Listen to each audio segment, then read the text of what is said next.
One of the strongest fighters in the world finally reaches the top, but on that same day he dies in a ridiculous way. And just when everything seemed over, a fairy appears, giving him a second chance in another world as a hero. But something goes completely wrong because instead of being reborn among heroes, he ends up in the middle of demon territory, surrounded by creatures that should be his enemies.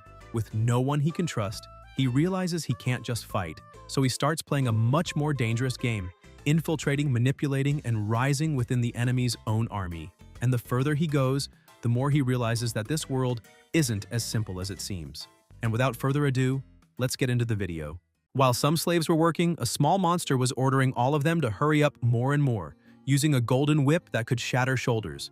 A young man who was carrying the small monster says that drops of blood and sweat formed all over his body, and that such a long life as a slave was extremely exhausting. The man who had once conquered the title of champion at 27 years old, who held the position of the best fighter in the world for 2 years, with a total record of 23 wins and 0 losses, the heavyweight champion of the largest MMA league in the world, ended his final title defense match and retired undefeated. Choi Hyun-seok is our protagonist.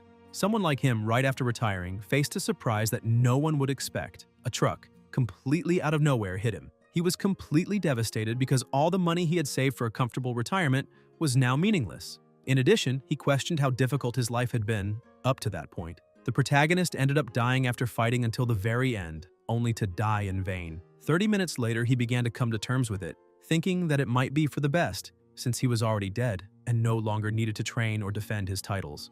And since he no longer had family or friends to mourn him, the only good thing was that no one would be sad. But as soon as he looked ahead, he noticed something strange. A person began to emerge from a portal.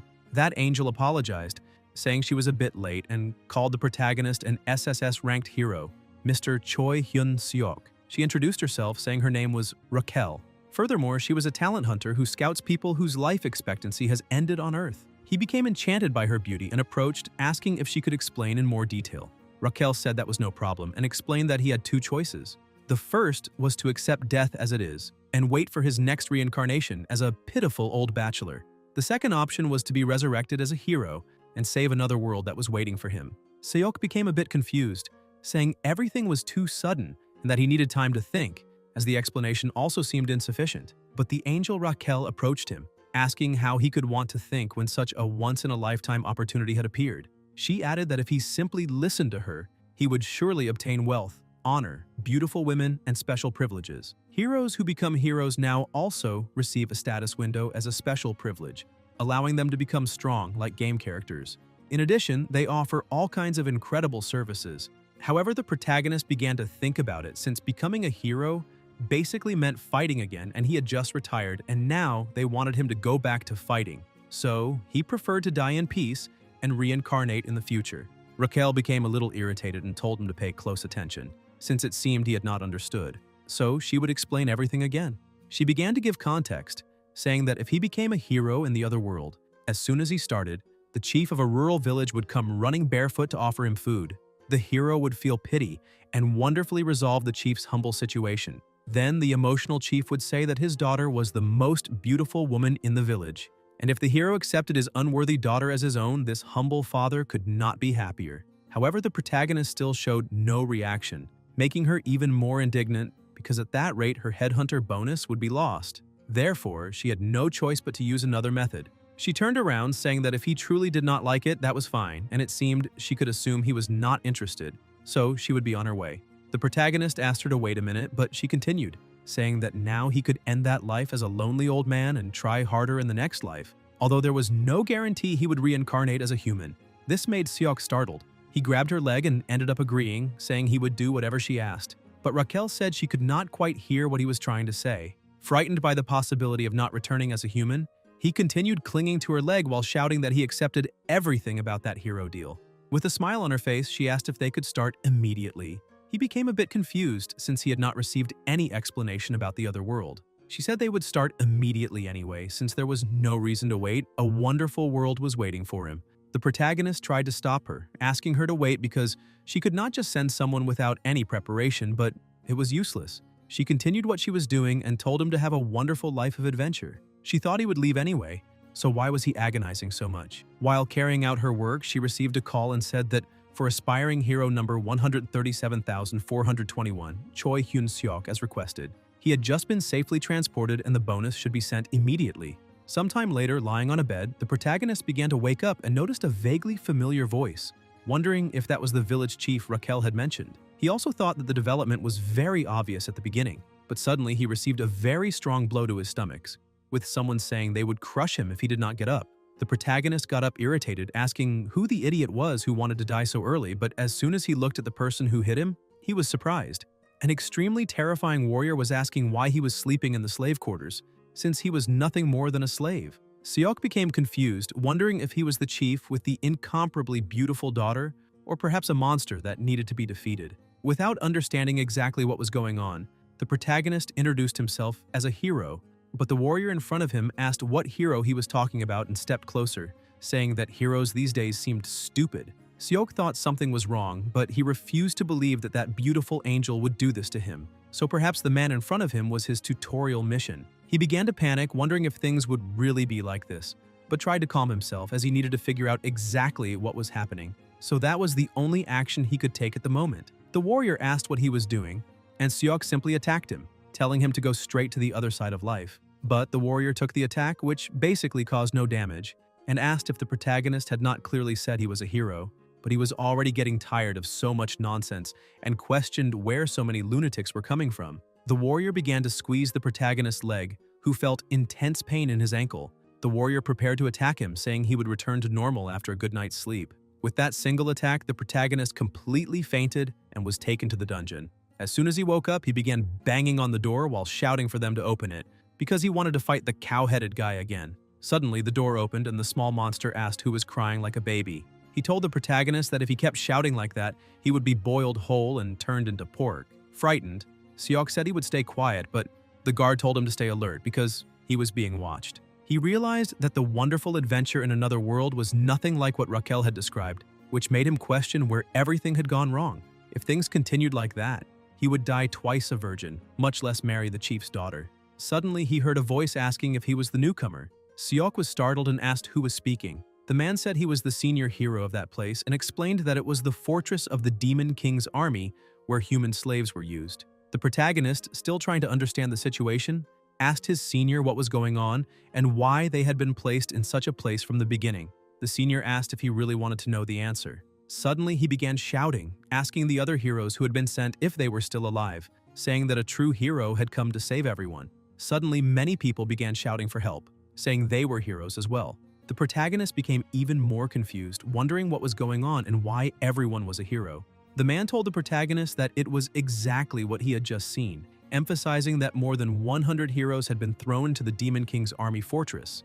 In addition, the red-haired, cow-headed guy the protagonist had seen earlier was called Radrun and was the commander of that place, and the smaller monster was known as Zack, famous for being cruel. Moreover, the protagonist had already caught his attention, so there was no longer any need to be so cautious. The man continued explaining and said that they were in that situation because of a wicked demon named Raquel. That's right, if that damned demon had not sent them to the wrong place, none of this would be happening. The protagonist asked what he meant by being sent to the wrong place, and if that meant they were not supposed to start there. The older hero said that was correct, since heroes captured from other places had told him. According to those stories, there was a separate starting zone for heroes, and most of them began in bustling cities or rural villages. Normally, heroes did not have much power and lived normal lives. However, they did not start their hero lives in the middle of the Demon King's army. After some explanations, the protagonist began to understand that the reason he ended up there was because of that damned Raquel.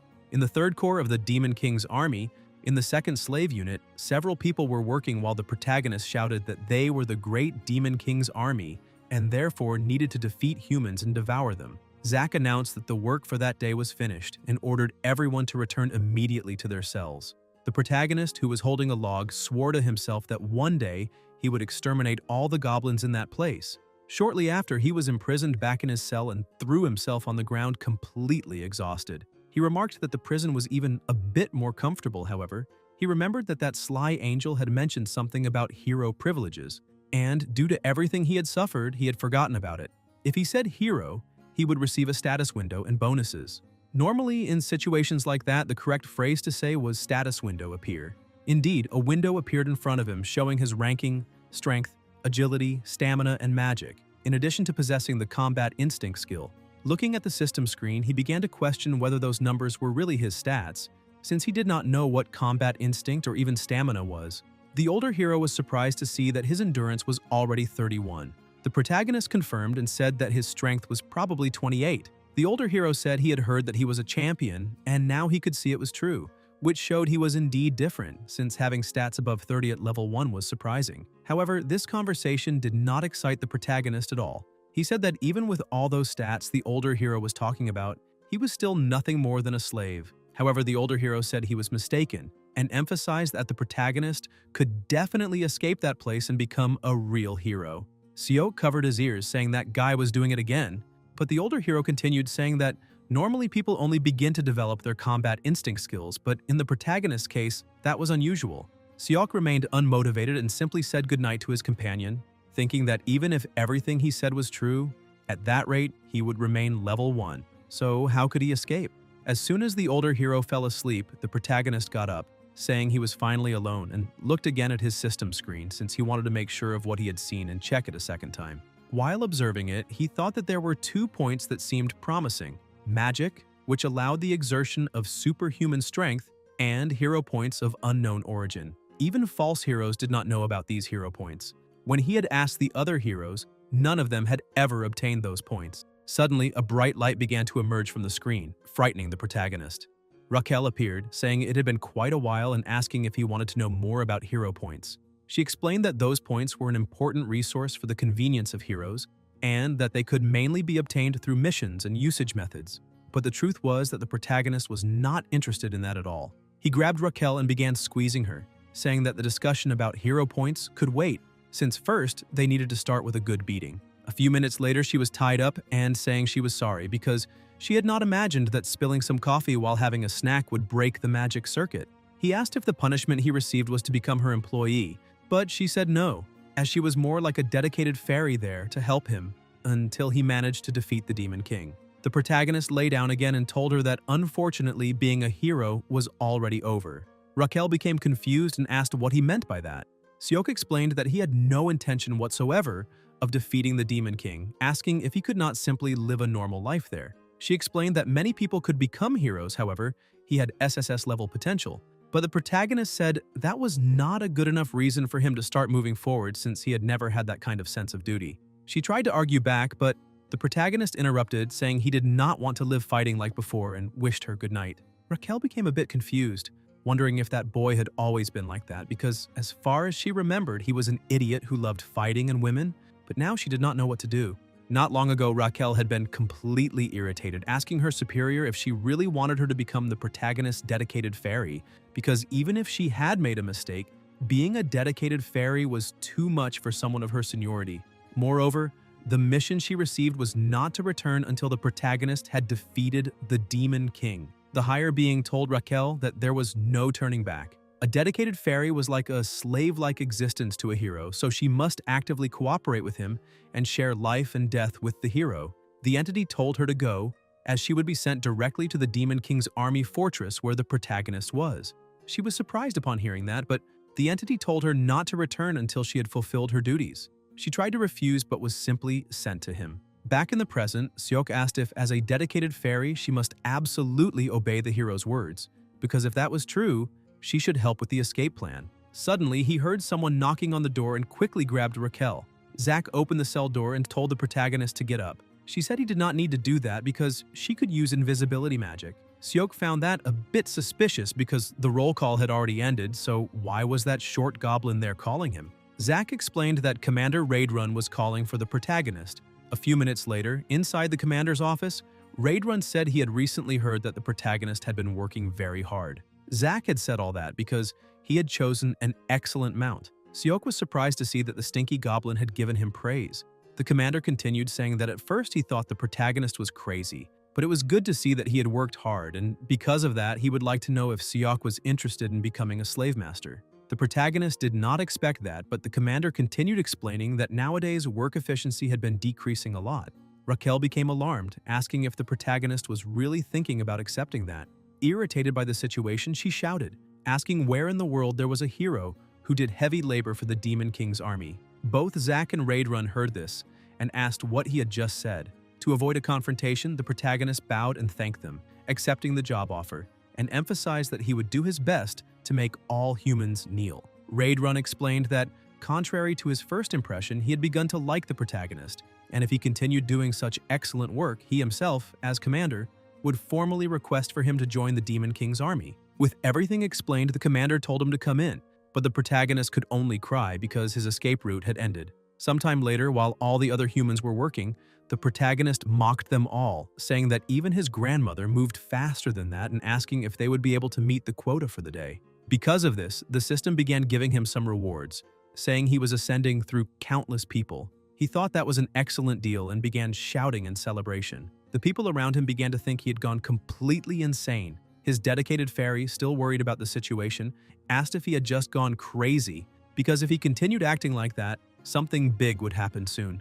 Seok explained that all of that was part of the process of a true hero, and that a mere sparrow like her could not understand the intentions of a phoenix. Suddenly, one of the workers fell to the ground, and once again the protagonist mocked him, asking if he had skipped lunch, because that would be the only explanation for him to be crawling like a worm. The system notified that Raidrun's affinity had increased and that he was close to reaching the objective. He took advantage of the situation and thanked the commander, but Raquel began shouting even louder, saying that he had said he wanted an adventure and to escape from there, asking if he really thought that was any kind of adventure or escape. Seok explained that he was just doing what the system told him to do, because the hero system was the hero's duty. Raquel remained confused and asked where there was a mission in which he had to gain the favor of a cow-headed guy from the Demon King's army. Seok insisted he was telling the truth, and if she did not believe him, she could read it. He opened the system panel again and began reading. The system said, "You who fell into the Demon King's army fortress from the beginning due to some idiot's mistake." Raquel refused to believe it because the way the system was speaking was also strange, since it was supposed to use only formal language. Seok asked what she would do if it were true, since he was an SSS-ranked hero, so the system could also be different, but she still refused to believe it. The previous night, the dedicated fairy had asked again if he had gone crazy and questioned whether he would not freeze like that. Nearly losing his patience, the protagonist grabbed her again and began squeezing her, saying he was not crazy and his mind was not breaking either. He did not feel cold because of practical training. In the middle of this, the system appeared with heroic text, saying that from the beginning, due to some idiot's mistake, he had fallen into the Demon King's army fortress. It could be as depressing as not having toilet paper in the bathroom, but he did not need to despair. Fortunately, an opportunity had arrived. He needed to gain the favor of Raidrun, an executive of the Demon King's army, to become a true hero. He needed to use his enemies. If he succeeded, the reward was 100 hero points. When he read all that, he was surprised, but decided to follow the mission. Back in the present, he was acting like a true tyrant, ordering the slaves of the Third Corps of the Demon King's army to start singing. The dedicated fairy remained shocked, asking if that was really the mission the system had given him, since only higher authorities could alter mission content, so why would they do that just for Seok? Suddenly, Zack approached the protagonist and called him, telling him to follow as it was a summons from Commander Raidrun. Back in the commander's office, Raidrun was pleased, as he had heard that the efficiency of the slaves' work had greatly improved. The protagonist continued doing everything he could to gain the commander's trust and said it was not his merit because he was just a foolish human, and all that progress was thanks to the commander's wise leadership. Raquel felt embarrassed, asking if he really thought such crude flattery would work, but Raidrun crossed his hands and the system notified that favorability had reached the goal and the heroic text was completed. Because of that, his hero points were also obtained, and it was the first acquisition of the month. Both were surprised to see that such flattery had actually worked. In any case, the protagonist thought it was best to leave it as it was, since gaining favor was already complete, and now it was time to move on to the next step of the plan. He changed the subject with exemplary politeness and told the commander that if it was alright, he would like to train the slaves. Raidrun asked why he wanted to do that. The protagonist asked him to imagine and began explaining that elite worker slaves could move in perfect order. Labor specialists who, without laziness, could do the work of several in just 3. If they achieved that evolution, they could complete the expansion of the fortress in 1 week. Even thinking the idea was good, the commander found it a bit bold, since combining hard labor with intense training with weak human endurance might not work well. The protagonist said that was what an ordinary commander would say, but once again praised Raidrun for being so admirable. Touched by the request and the praise, Raidrun allowed it. Raquel was almost falling into despair, saying that unfortunately the hero had gone completely insane. Not only had he become an agent of the Demon King's army, but now he would also force the slaves to train to increase the army's work efficiency. And that made her so sad she could not live anymore. Seok told her to be quiet as she was giving him a headache and asked her to listen carefully because he had a plan. However, the fairy refused to listen, asking if he was planning to manipulate her again with his fluent speech. Seok asked if she really thought he was an idiot and explained that he was planning to start a rebellion using the slaves. Raquel stood up and asked what a rebellion was. The protagonist explained that there were 3,000 human slaves in the fortress, while there were about 500 soldiers from the Demon King's army. In addition, not far from the fortress, he heard that there is an allied human forces command post nearby. That is exactly why the Demon King's army is trying to speed up the expansion of its fortress.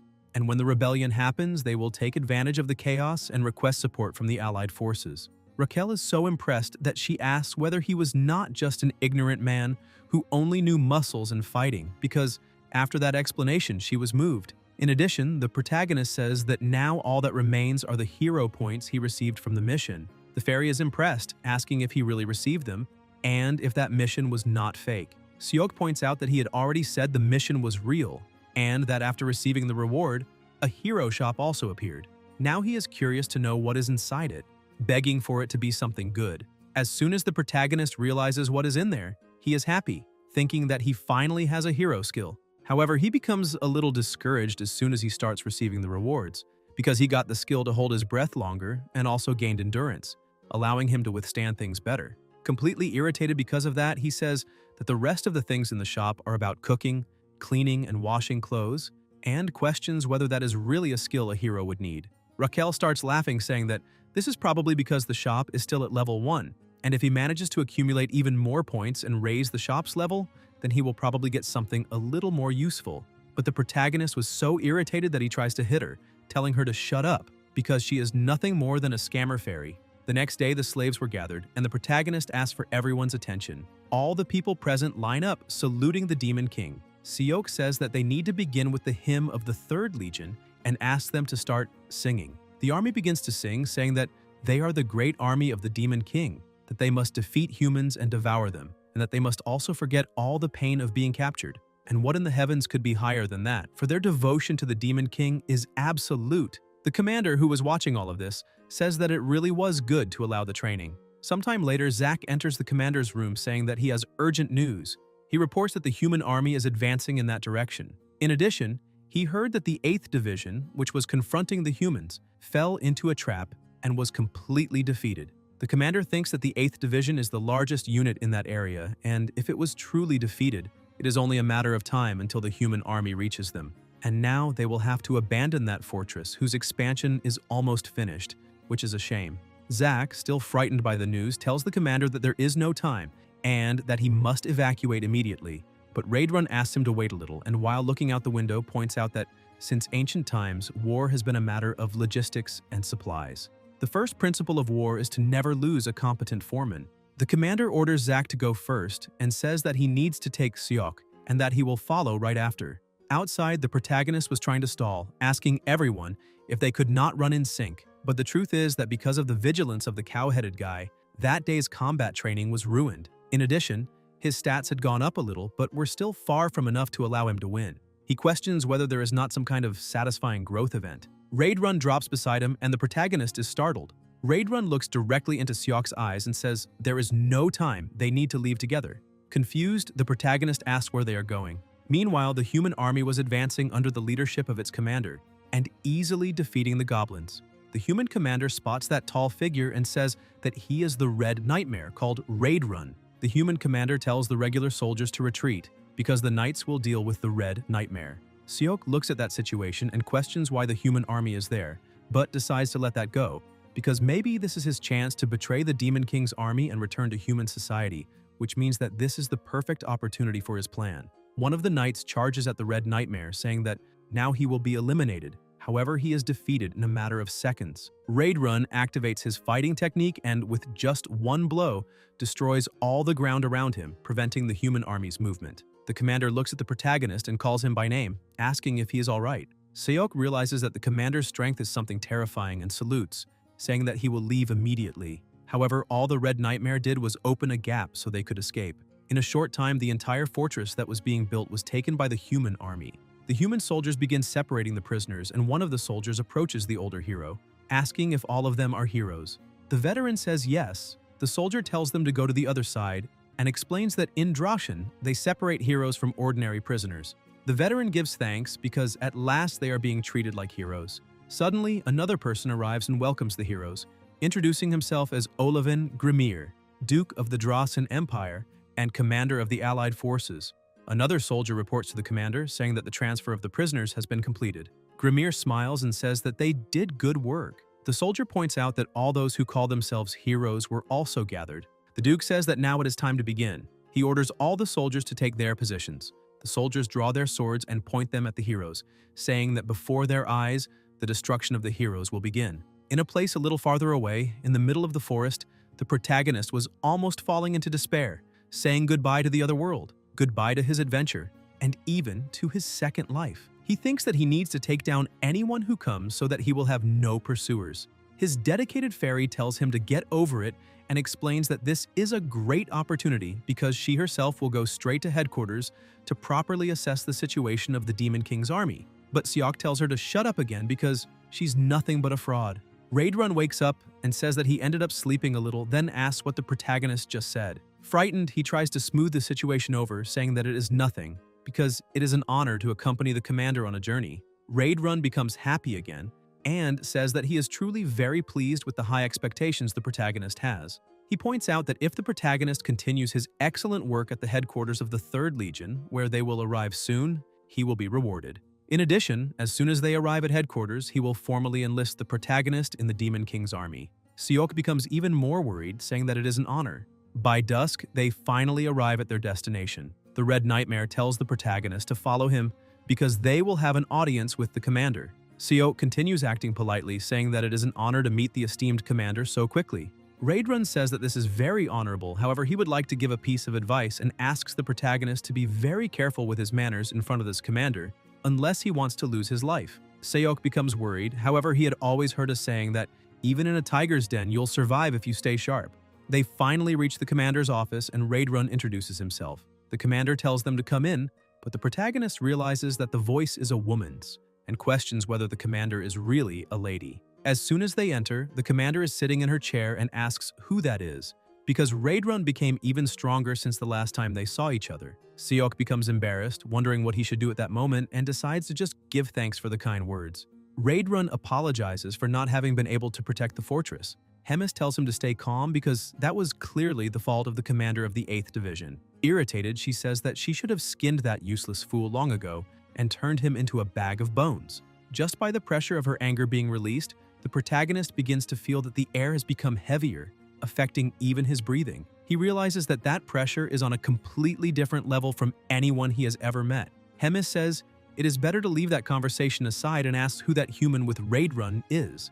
The Red Nightmare introduces the protagonist, saying that he is the talent he had reported earlier and that this time he is there to formally enlist in the Demon King's army. She approaches him, saying that Seok is very cute and that a talent personally chosen by the Red Nightmare means she can expect great things. The protagonist, without knowing exactly what to do, simply agrees, saying that he can do anything. Hemis continues analyzing the protagonist's situation and says that with the body he currently has, even if he joins the Demon King's army, he will be devoured soon.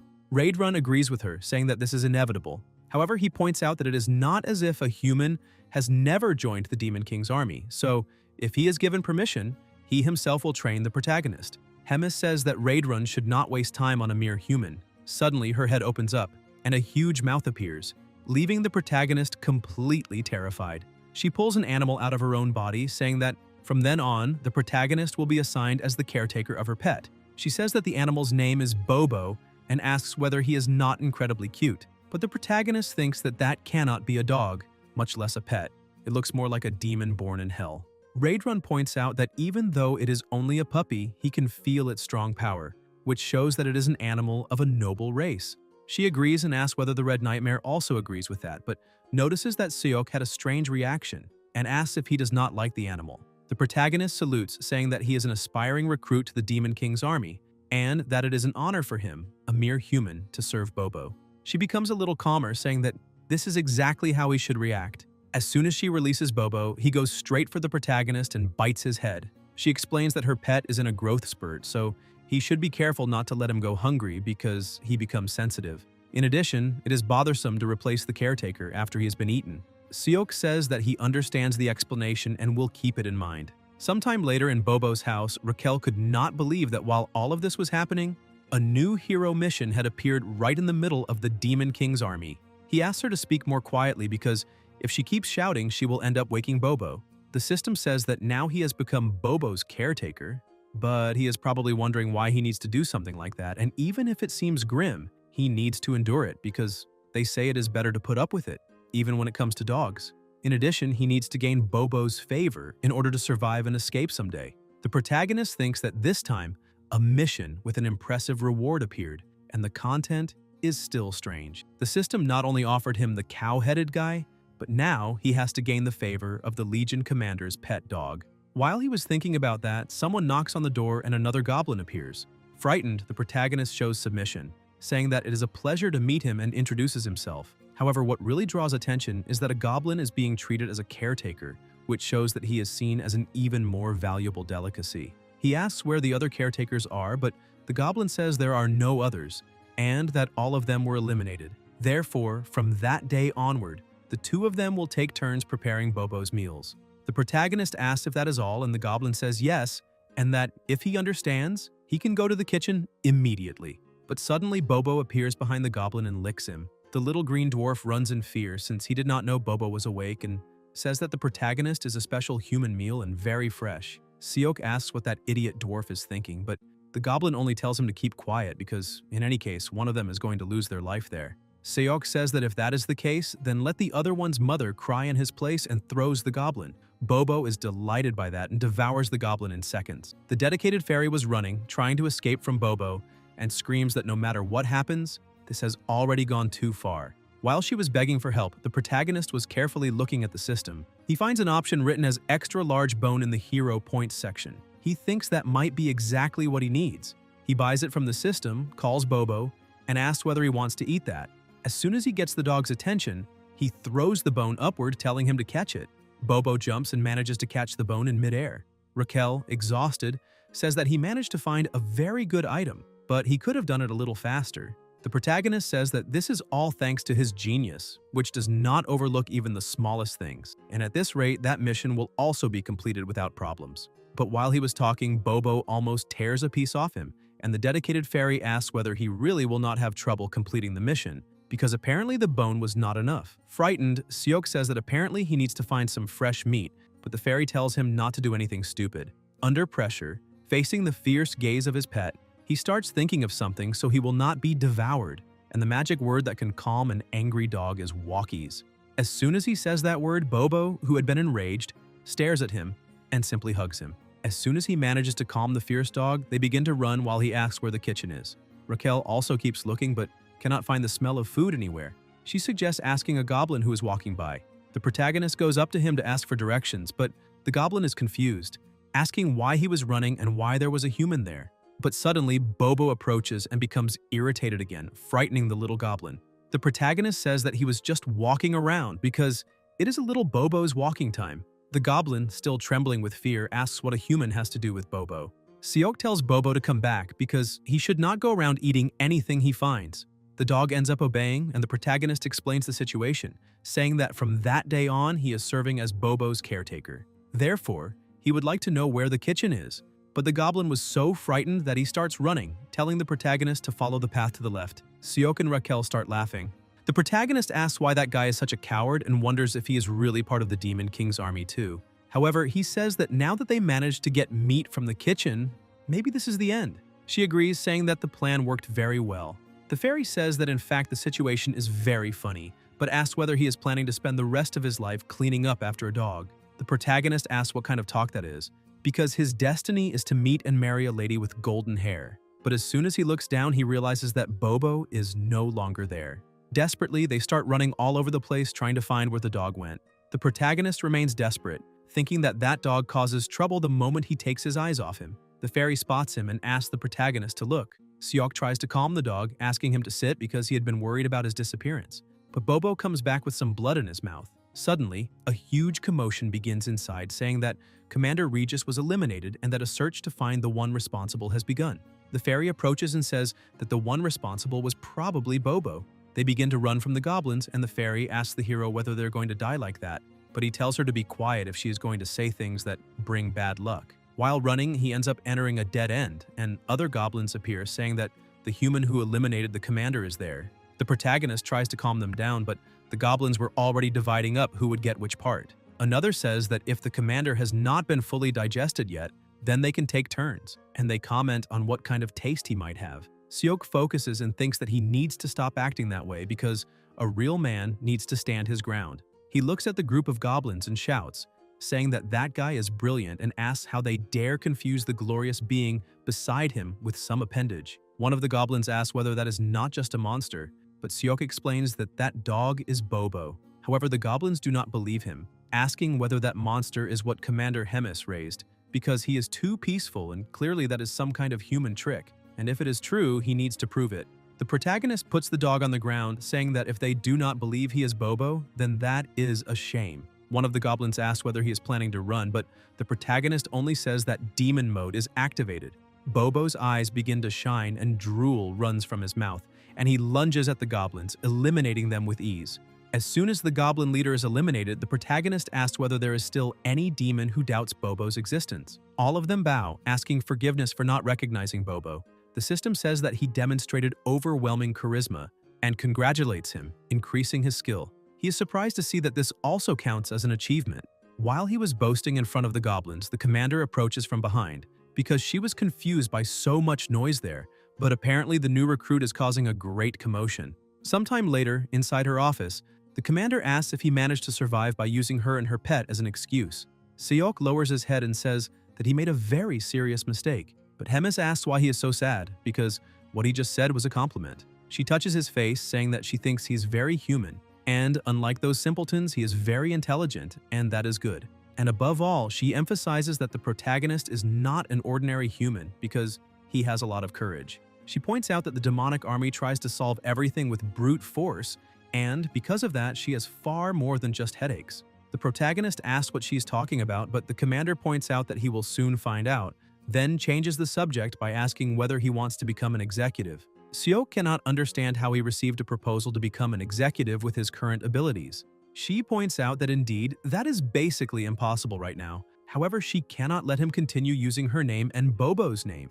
The demonic army has a way of removing opponents from their position, so she will officially protect him for 1 month, and after that, he will have a decisive battle with someone she chooses and must win. That way, every time he wins, she will extend his protection within the 3rd Legion for 1 month. She says that he must climb the hierarchy little by little like that, and when he becomes a battalion commander or something of that kind, he will become a little more useful.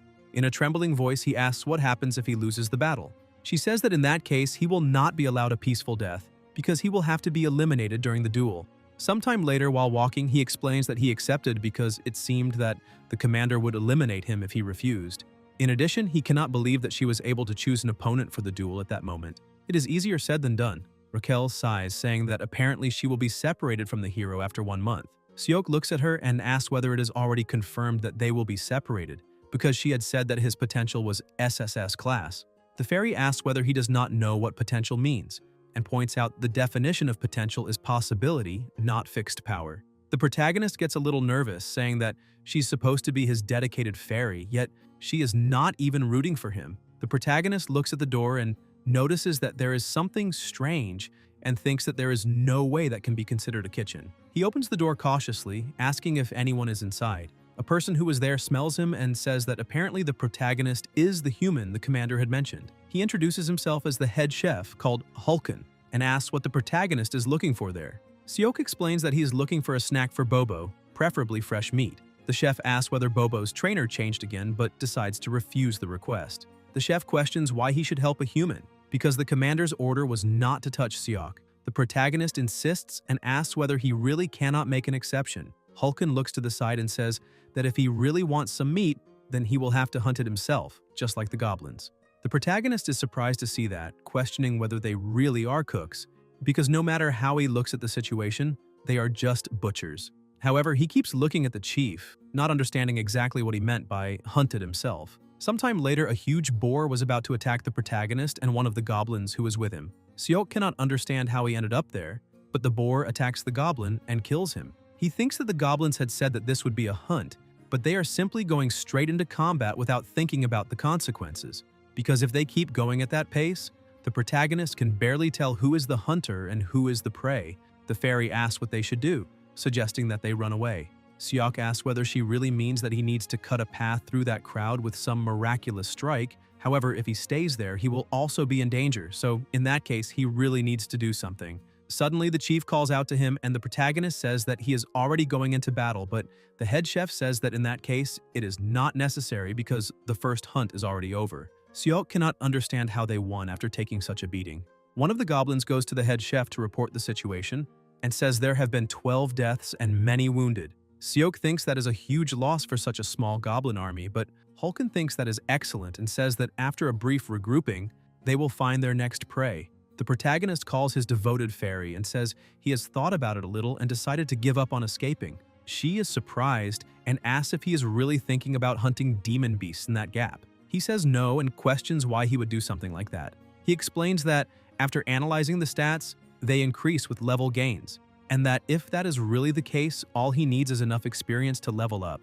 Raquel ends up agreeing, saying that is true, but she does not know how they can get experience in that situation. Seok asks whether he will get experience if he manages to land the final blow on the prey. She says yes, but points out that this method is very risky. However, he only thanks her for the answer and says it is time to go back. He thinks this is not the time to be picky about things like that because if the captain's words are sincere, he needs to grow no matter what happens within a month. He heads to the head chef. Hulken is surprised to see him since he thought he had run away. Seok tries to smooth things over and says he would never do that, but thinks the chief is really sharp. He says that this time, he also wants to join the battle, following the example of the brave army of the Demon King, but the chief only looks down on him, calling him a bastard. The protagonist is shocked, saying that was a bit too much, since the cow-headed chief normally likes that kind of talk.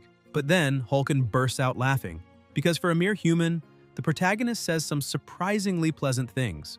Seok says that is all thanks to the influence of the great chief. Hulken decides to specially entrust the protagonist with leading the next hunt. In addition, the chief explains that for them, the vanguard is the most honorable position, and because of that, they would never give it to a newcomer, but he will make an exception. Seok tries to get out of this mess by saying how could he possibly stand in front of such noble demons since if he, a mere human, leads, the other cooks might end up taking offense. Suddenly, one of the goblins runs to the chief and says he needs to speak with him. Hulken asks what is happening, and the goblin keeps running frantically, saying they are under attack by a demon beast.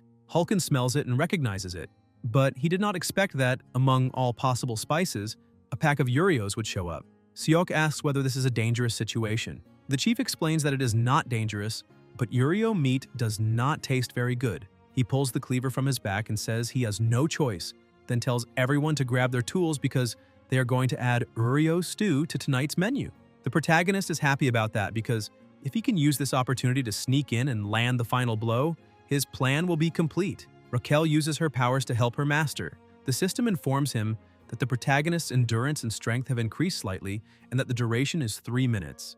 The fairy laughs, saying he does not need to get so excited, but Seok punches her on the head and says that if she had that all along, she should have used it sooner. Still, he is pumped up because his chances of landing the final blow have become even greater. While preparing for battle, he thinks he needs to get strong so he can get a noble, golden-haired lady and have only 5 children like a rabbit. He leaps, saying he will protect his retirement. He manages to finish off one of the monsters, and the system notifies him that he has leveled up 4 times, which surprises him, because if he keeps this pace, he may be able to pass level 20 that very day and finally become stronger. One of the goblins prepares to finish off its prey, but the protagonist rushes in and pushes him away, saying he just slipped. He becomes obsessed, saying that all the final blows in the world are his.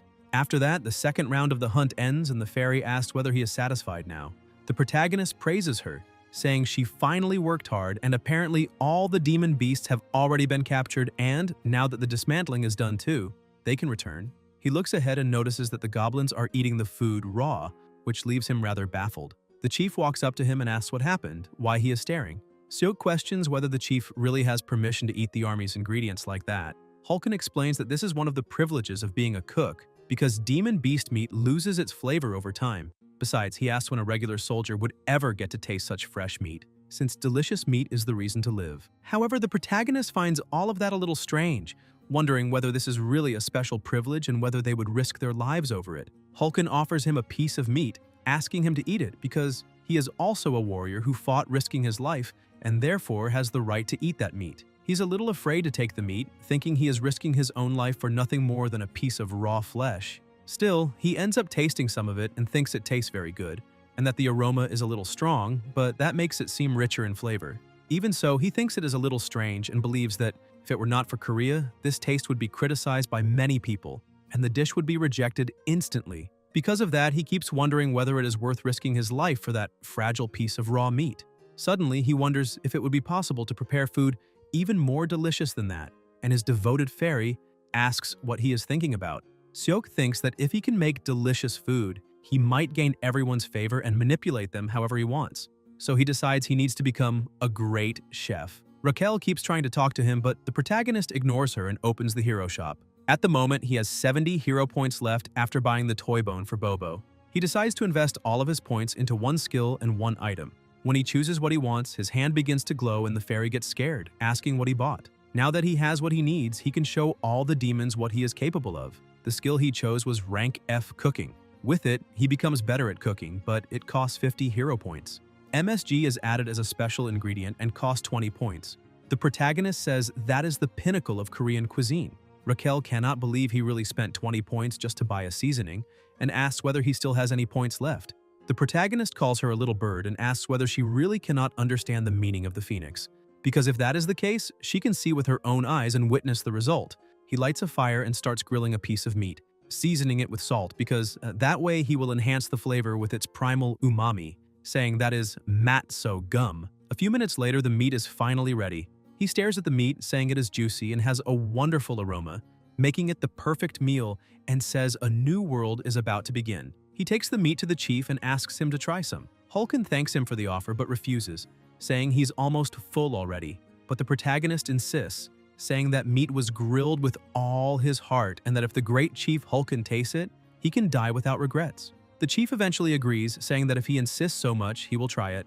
As soon as he bites into it and tastes it, his memory returns to his childhood. As a child, he was especially introverted, and his mother, to cheer him up, would always say she would grill meat for him. As time passed, he tried to do a few things, but always failed because he was terrible at it. However, when he got his chef's hat, his mother said everything was fine, because with that he could become an adult. Tears stream down his face as he calls out for his mother. Sometime later, inside the kitchen, the protagonist has a bit of meat in his hands and thanks the head chef. Hulken explains that the freshness of the meat lasts 2 days and that if he needs more after that, he can come to the kitchen anytime.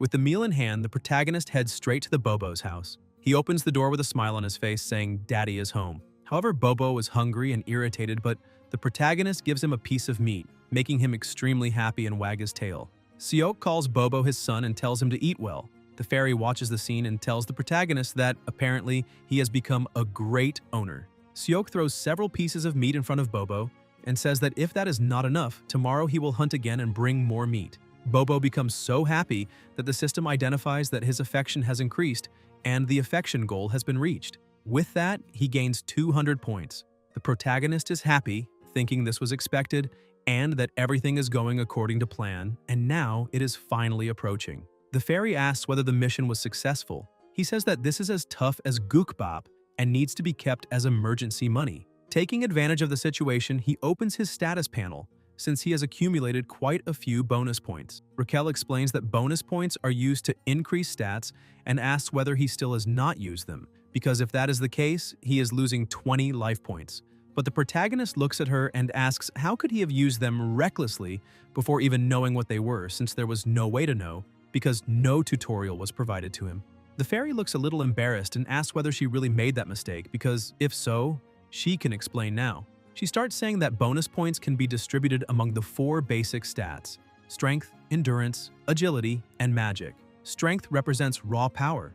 Endurance represents toughness and resilience. Agility refers to speed in general, and magic is the magic itself that he imagines. The protagonist asks whether he cannot put his points into charisma, but Raquel says no, because that is a hidden stat and cannot be increased with bonus points, only through training. In addition, she says that since the 4 stats are basic, it would be better to raise them evenly. The protagonist disagrees and asks whether she is sure because normally it is more effective to put all points into strength in this kind of situation. The fairy says that is complete nonsense because in the beginning, even if he gets stronger, later on magic becomes much more important since it is obvious that a body enhanced by magic is vastly superior to a pure physical fighter. The protagonist distributes the points and asks whether it is correct. Currently, his strength is level 31, agility is level 29, endurance is 33, magic is 10, and charisma is 23. His skills are sword mastery at level D, clairvoyance at level E, and cooking at level F. Raquel says that is not bad at all and tells him to go to the shop and learn the basic magic operation skill. Seok asks what that is, and she explains that it is a skill that allows basic magic use, as the name suggests, and that it probably costs around 100 points. The protagonist decides to take a look and start searching for the skill, but he cannot find it. The fairy is surprised, saying that cannot be right, and asks whether he is really looking at the hero shop. Seok takes a deep breath and, disappointed, says he had thought that for the first time she would finally be useful, but apparently she has a talent for being constantly useless. Raquel thinks she's being treated unfairly. 3 weeks later, the protagonist is completely exhausted, but he has finally reached level 100. He takes a deep breath and says that took longer than he expected. Raquel explains that the higher the level, the more experience points are needed. But thanks to this evolution, the protagonist also managed to increase his basic stats, bringing his strength to level 54, agility to 51, endurance to 53, magic to 51, and charisma to 26, and asks whether there is any other hero who suffers as much as he does. Raquel asks whether he is not in a completely comfortable job. That makes the protagonist angry and he pushes her to the ground, asking whether she knows how many times he nearly got eliminated just that day. She explains that normally heroes take more than 6 months to reach level 100, and that she just wanted to be friends with him. Seok gets up and says that in any case there is always a problem. Suddenly, a goblin opens the door and calls the protagonist, saying the commander is calling for him. Sometime later in her office, Hemis says he seems a little better than before since he has become much stronger, and his magical power seems to have more than doubled. Seok explains that this is all thanks to the effort he made to feed Bobo fresh monster meat every day. Hemis points out that even so, his growth is extraordinarily fast, which makes her wonder whether it is because of the hero system. The protagonist is surprised, asking himself whether she is really saying he is a hero. She stands up and asks him not to be so surprised, because she knew he was a hero from their very first meeting. The protagonist asks how she found out, and she explains that she knows a madman who is an expert on heroes. The commander says that now the protagonist has to think for himself, and asks why he called him. He thinks it could be a finishing blow or robbery training, but decides to say it is because of their duel. Hemis says that is the right answer and asks whether he had forgotten the promise they made to each other. He replies that he remembers clearly everything they agreed on. The commander starts laughing, asking whether he really remembers, and suddenly transforms, releasing an extremely aggressive aura and asking over and over why that is, saying that if there is blood, then there will be blood. She states that the moment when the audience gets most excited during a match is not flashy performance or a crushing victory, but the moment of an unexpected reversal. The protagonist begins to think about this and concludes that the monster's psychology must be the same, realizing she probably prepared an opponent he could never defeat, waiting for a twist. Considering that she is giving a warning, it is because she is certain that at that moment he will lose. Raquel asks what they should do and whether they will end like that, but the protagonist gets nervous and says he has no plan, so he needs silence to think. Using his experience as a professional fighter, he explains that the important thing before a match is to know the opponent, so they need to investigate how strong he is and what abilities he has. The fairy says they only know the opponent's name and that the final decision will come soon, so she asks how they will find out that information. Seok explains that there is an item he wanted to buy in the hero shop called a combat power measuring device. This device measures power by combining the target's strength, endurance, agility, and magic, and can determine their approximate power, and it costs 50 points. The fairy is impressed by the device. Seok explains that with it, he can confirm the opponent's combat power, and knowing that information, he can train with someone of similar level, turning the simulated battle into the perfect training session. Raquel takes a deep breath and says that, in any case, the protagonist's calculating mind really is world-class, but he replies that it is still better than someone who cannot even use their head. To test the device, the protagonist decides to measure his own team's stats and sees that his devoted fairy has a total score of 375. Raquel says she does not know whether that is high or low and asks whether the protagonist wants to try. He hands the goggles to her and asks her to test it. However, she says nothing, and the protagonist gets worried, asking what is wrong and whether she could not see anything. But the fairy, surprised, says that is not it and comments that maybe the device is broken because it makes no sense for the hero to be stronger than her. The protagonist's score was 1,560. He is not surprised because he thought she was talking about something serious and asks whether she is saying he's very weak. Raquel is devastated, crying on the floor, saying that if it were a few months ago, she would be a normal person. He explains that in any case, there is no problem with her performance and decides to test once more, analyzing Bobo's combat power, but when he sees the result, he is stunned because the score is 47,422. That makes the fairy even sadder, saying the two of them are complete failures, worse than a dog. To make sure what is strong and weak, the protagonist goes out to check the level of other people. He thinks the weakest is the little goblin, since the rest have levels similar to his. Valkman passes by the protagonist and he realizes that his combat power is 14,300, which places him at an official level. He asks the fairy whether she had said he would fight the squad leader. She replies that his name is Taklilan, the pig-headed orc. Seok says the squad leader's combat power seems to be around 3,000, so maybe he can handle that with a few more levels, but looking more closely, he realizes the pig-headed orc is probably the one right in front of him. An orc was pounding the ground and its current strength was 6,671. The protagonist cannot believe it, and Raquel asks what kind of absurd plan that was, because that only means they are going to die.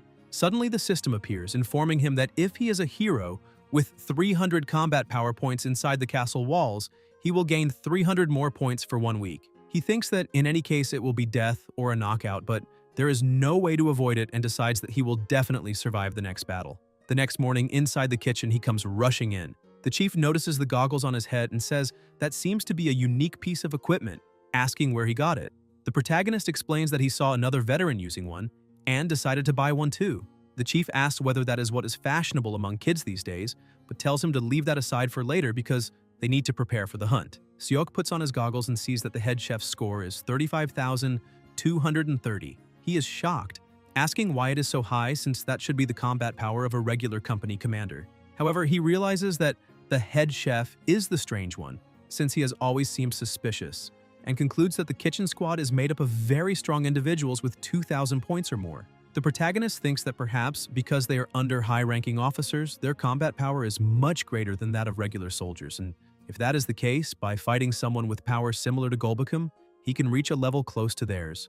Seok takes advantage of the situation and asks the chief to let him train with one of the cooks. The chief asks whether he is talking about a fight, and the protagonist says yes, because he wants to learn how to help better in battle. Hulken says he is already strong for a human and does not need to be so impatient. Seok replies that it is fine, because if the chief does not like it, he can eat the ghoul meat alone. Hulken stops him from leaving, saying he has been waiting a long time for someone like him, and asks who he wants to fight. A moment later, some goblins are gathered, and one of them asks what is happening, since it is almost time for the hunt. But as soon as they find out the protagonist will fight Golbakum, they get scared, thinking he may die there, and that they do not want to lose the delicious meat he prepares.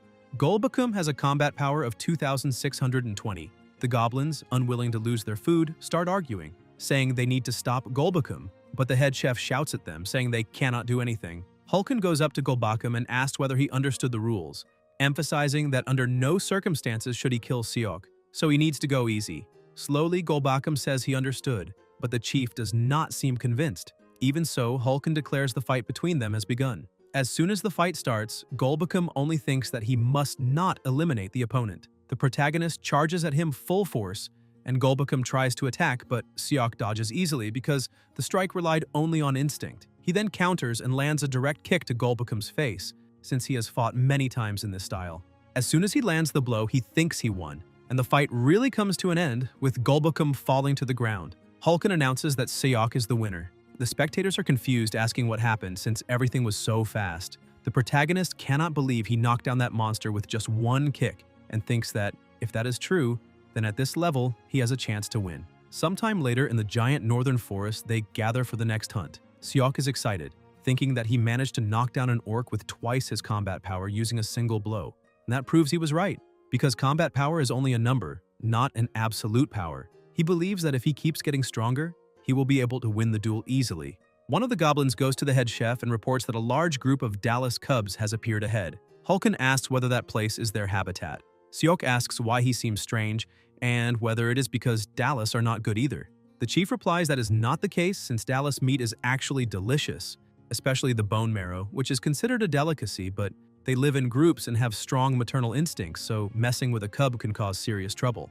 The protagonist suggests that maybe it would be better to give up the hunt that day, but the chief hesitates and says that the meat of those monsters is incredibly delicious, so he cannot let it pass.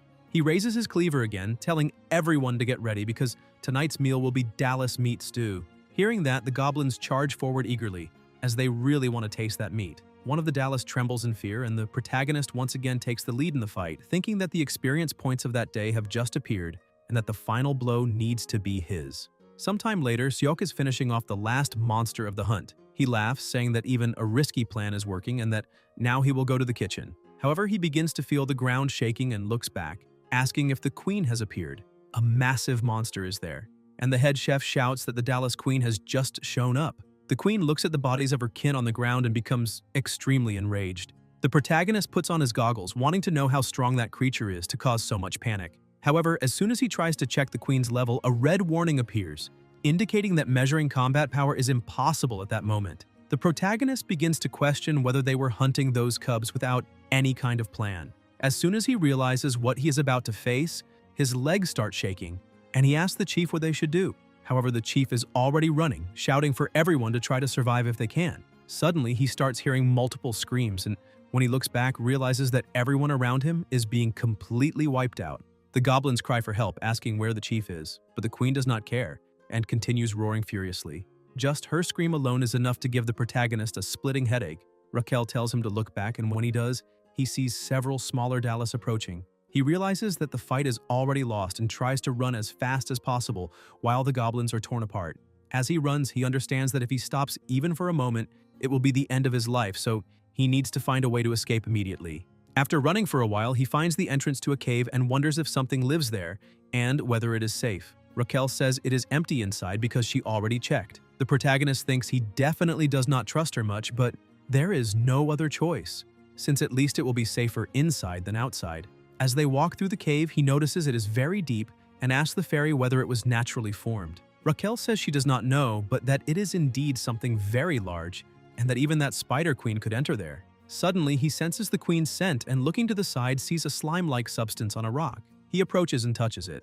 Raquel cannot believe what he just did since the head chef said there should not be any colony of those spiders there. Seok thinks that had been bothering him for some time and wonders if that could be spider silk because, if so, he just entered the queen's home, which is not good at all. Suddenly, a spider opens its eyes and prepares to attack while the protagonist tries to retreat. Raquel screams that an adult Dallas has just appeared. Frightened, they start running in the first direction they find. The fairy asks if that is the right way, but the protagonist says he has never been there before, so there is no way to know where they are going. Suddenly, he steps on something slippery and falls to the ground. He realizes he will not have time to escape anymore, so he needs to find something heavy to use as a weapon. He grabs one of the eggs and throws it at the Dallas. The spider catches the egg, and Seok realizes it got distracted trying to protect it. Confused, he asks why the spider is acting that way. Raquel explains that what he threw was heavy, round, wet, and sticky, and looks a lot like a Dallas egg. He looks around and realizes they really are eggs, and that gives him an idea. He grabs another egg and tells the monster that it will not happen again. The spider reacts strangely once more, showing that his strategy is working. He gets ready and throws the egg hard against the wall, and the spider does everything to catch it. The fairy is impressed by the monster's physique and asks what the next step is. Seok says there is no choice, since there is only one option. Sometime later, the fairy provokes the spider, saying that all the eggs have already been broken and that it could do better. Seok asks Raquel to bring another egg, but she says that was the last one. The protagonist is surprised, and the adult Dallas, consumed by rage, charges at them. The fairy panics, saying they are going to die, but Seok tells her to apply the buff immediately. The spider keeps advancing, blinded by fury. The protagonist, now strengthened, thinks that the opponent is already exhausted from trying to protect the eggs and that now he just needs to focus, because victory is possible. The Dallas attacks and he realizes that this is the final moment. He charges straight at the Dallas and his blow causes a massive impact, destroying part of the spider's body. The system starts notifying him that he is leveled up, and even without believing it, the protagonist asks if he really won. Raquel asks if he is okay, but the protagonist is extremely exhausted and tense and says they need to get out of there. Raquel shows him how to use healing magic, and the protagonist is impressed to see that he can use it as well, realizing that investing points in magic was worth it. The fairy points out that it is not very reliable, it is just an approximate test, so he needs to use it carefully. He agrees and says that now they need to make a stew and return quickly.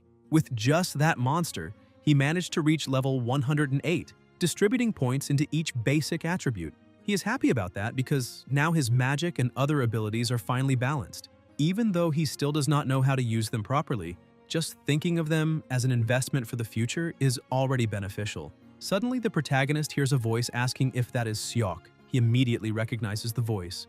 The head chef appears beside him, laughing because he cannot believe a human is still alive. Seok asks the chief why he also ended up there. Hulken explains that he found that cave while running away and decided to enter, which shows that both of them were very lucky. But Seok says that is a Dallas nest. Hulken is surprised and asks if those things on the ground are eggs, and the protagonist confirms, saying that is a Dallas incubator. The chief's eyes shine and he grabs one egg because that is a delicacy that only high-ranking officers could dream of tasting, and now it is right in front of him. The protagonist yells at the chief, telling him to stop that because they need to get out of there immediately. Hulken grabs one of the eggs and says that those who were chasing him have already entered the nest and that, besides, the protagonist would need to be at least a division commander to capture the Dallas Queen. So he intends to enjoy his last meal. While they talk, they begin to hear voices coming from the cave. Some goblins appear, saying even the chief is there. Hulken comments that those are the survivors and that they are lucky to be able to have one last meal. Hearing that, the protagonist starts to panic, wondering if that really will be his last meal. However, he gets irritated and thinks that he will never allow that to happen, since he has not even received a proposal from his future wife yet. Determined, he says that this time he will escape, even if he has to turn the world upside down. Meanwhile, in the commander's office, Raidrun arrives to speak with her. The commander says he is always very rigid and asks if he completed the mission that had been assigned to him. Raidrun replies that he did, and explains that he managed to capture the next Saint Knuckle of the Sacred Empire as she had requested. Hemis is extremely pleased, saying he is truly incredible and that this was expected, since he managed to defeat that fanatic group in just 3 weeks. Raidrun thanks her, saying that is too much praise while she pats his head. Suddenly, someone knocks urgently on the door. She asks what is happening since everything was going very well. A goblin arrives with urgent news and explains that the cook soldiers went out to gather ingredients and suffered an accident. Hemis says that is nothing unusual since it happens every day and asks why he is making such a fuss. The goblin replies that this time the situation is far more serious because the Dallas Queen appeared suddenly. Most of the cook soldiers, including the head chef, are dead or missing. Raidrun and Hemis are shocked by the news. The commander asks about the protagonist and the goblin says he is also missing. Hearing that, Raidrun completely changes his demeanor and asks again if he is really missing. Meanwhile, inside the queen's nest, the goblins argue and wait for death, while the head chef tells them to enjoy it while they are still alive because soon they will meet in Valhalla.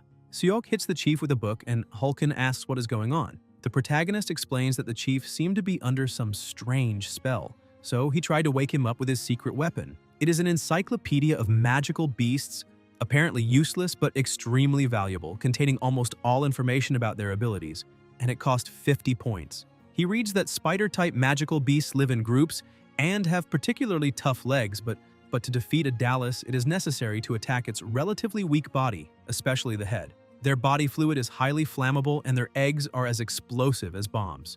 Their saliva is used to produce Dallas extract and is also vulnerable to fire, so the best strategy is to use fire magic from the inside out. Seok asks the head chef if he can use fire magic. The chief says yes, but only to the extent of launching it.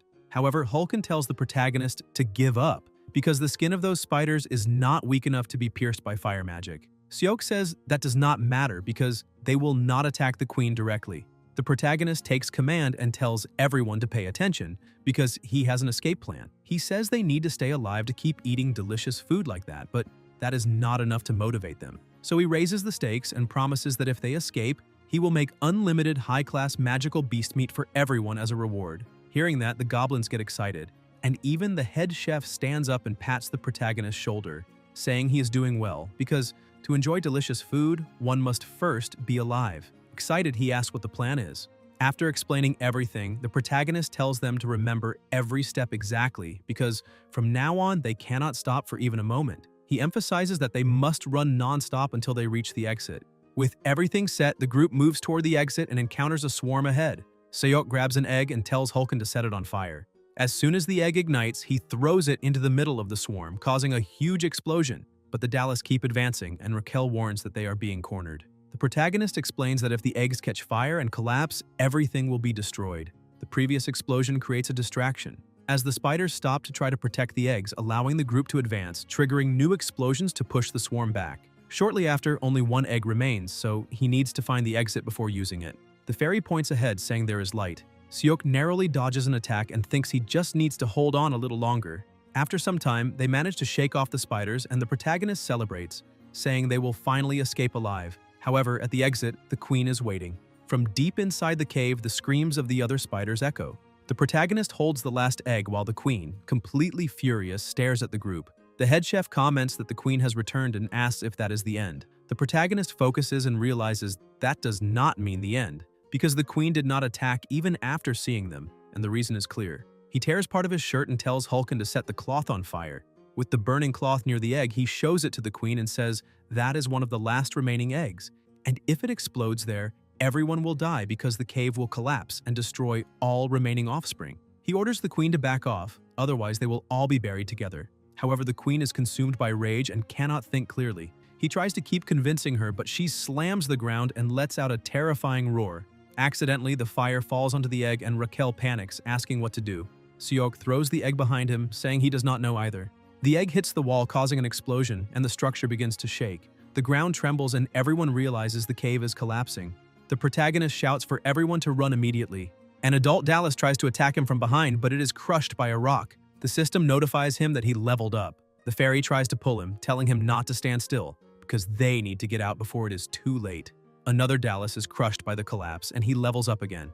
The explosions intensify, and the entire cave begins to crumble, wiping out almost the entire Dallas colony.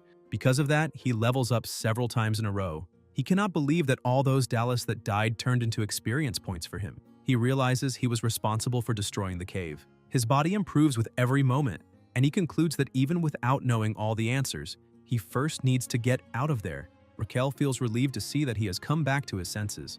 As they run, he realizes that even if they move forward, it will be difficult to escape while the queen keeps blocking the exit, so he needs to distract her somehow. However, when he looks back, he sees the chief holding the last egg like a trophy. He offers the egg to the queen, saying that if there is no other way, he is willing to hand it over. But the queen simply attacks him, and the protagonist thinks this is his chance to try to escape, because he will survive no matter what. However, the queen realizes he was trying to escape and traps his arm with her web. Desperate, he starts wondering if that really is the end, but someone manages to block the queen's attack. Raidrun appears at the last second and asks if Seok is okay. The protagonist is surprised to see him there. Raidrun, with a relieved smile, says he always believed he would be alive, but now he will take care of the rest. With devastating power, he starts burning the queen, releasing more and more strength. Seok is amazed by what he sees. Finally, the queen is defeated. Out of a total of 105 cooks from the Demon King's army, only 6 survived. The remaining 99, including the head chef, were eliminated or are missing. Sometime later in the Bobo room, the dog runs to the protagonist and starts licking him. Seok laughs and says he really almost died just to live through that story. Even Raquel, who had been desperate, spent the entire time wondering what would happen, but thanks to that idiot, she managed to return safely. Seok tells her to enjoy the moment because she might really die soon. She is shocked and asks why he said that. The protagonist explains that the decisive battle is approaching. Raquel says that even so, he has grown a lot. Seok agrees because since the dungeon collapsed, he managed to gain 75 levels in a single go. He's now at level 200, with strength at 80, agility at 77, endurance also at 80, and magic power at 78, while his charisma rose to 27. In addition, he still has 200 hero points. Raquel says there is still a gap, and the protagonist agrees, since the opponent is very strong with approximately 6,000 combat power, so there are still about 3,500 points missing. The fairy says she will do a surprise test and asks what would happen if he reached 6,000 combat power, since maybe by leveling up, he could also acquire that monstrous strength like the orc.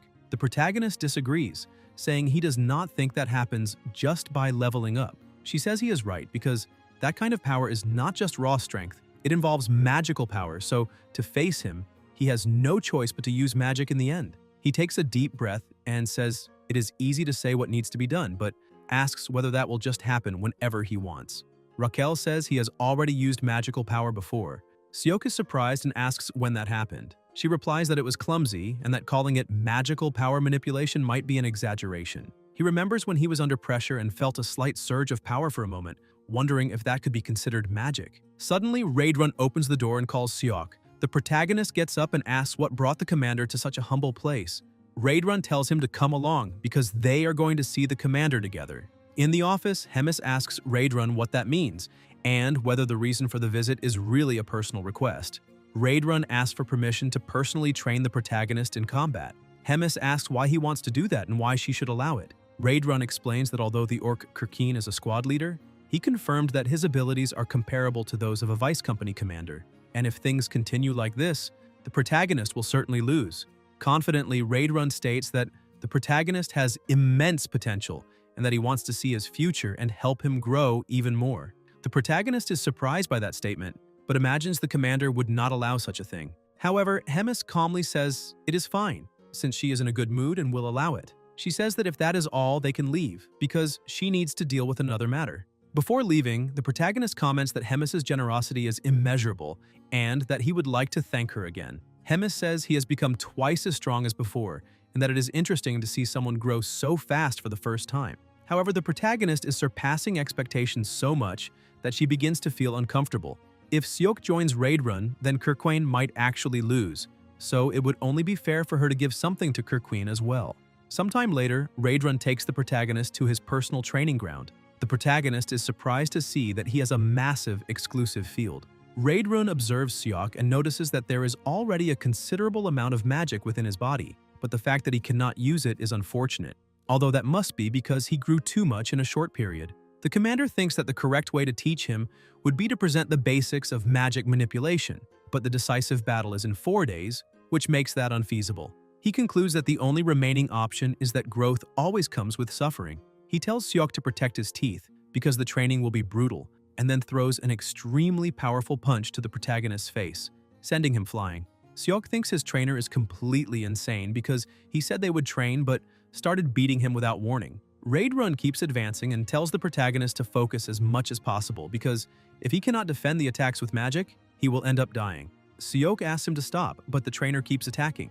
He manages to block a kick without using magic, even while being pushed back. Raidrun finds that strange because the protagonist's physical abilities are not that exceptional, but his dynamic perception and reaction speed are at the level of a highly trained knight. Moreover, the fighting spirit within him is extraordinary.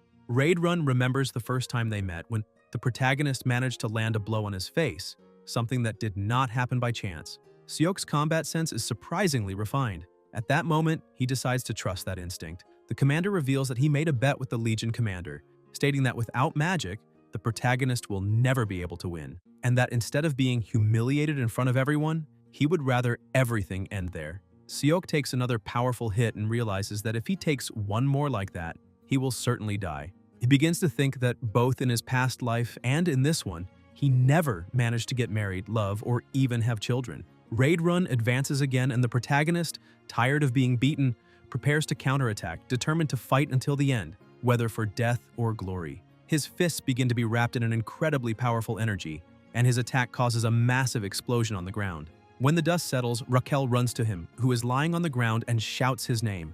Raidrun also approaches and says he finally managed to manipulate magic. Seok raises his hand and thanks him, saying that the heavens finally answered his call. The commander grabs his hand and says he is doing very well, and that if he keeps it up, he will definitely be able to win.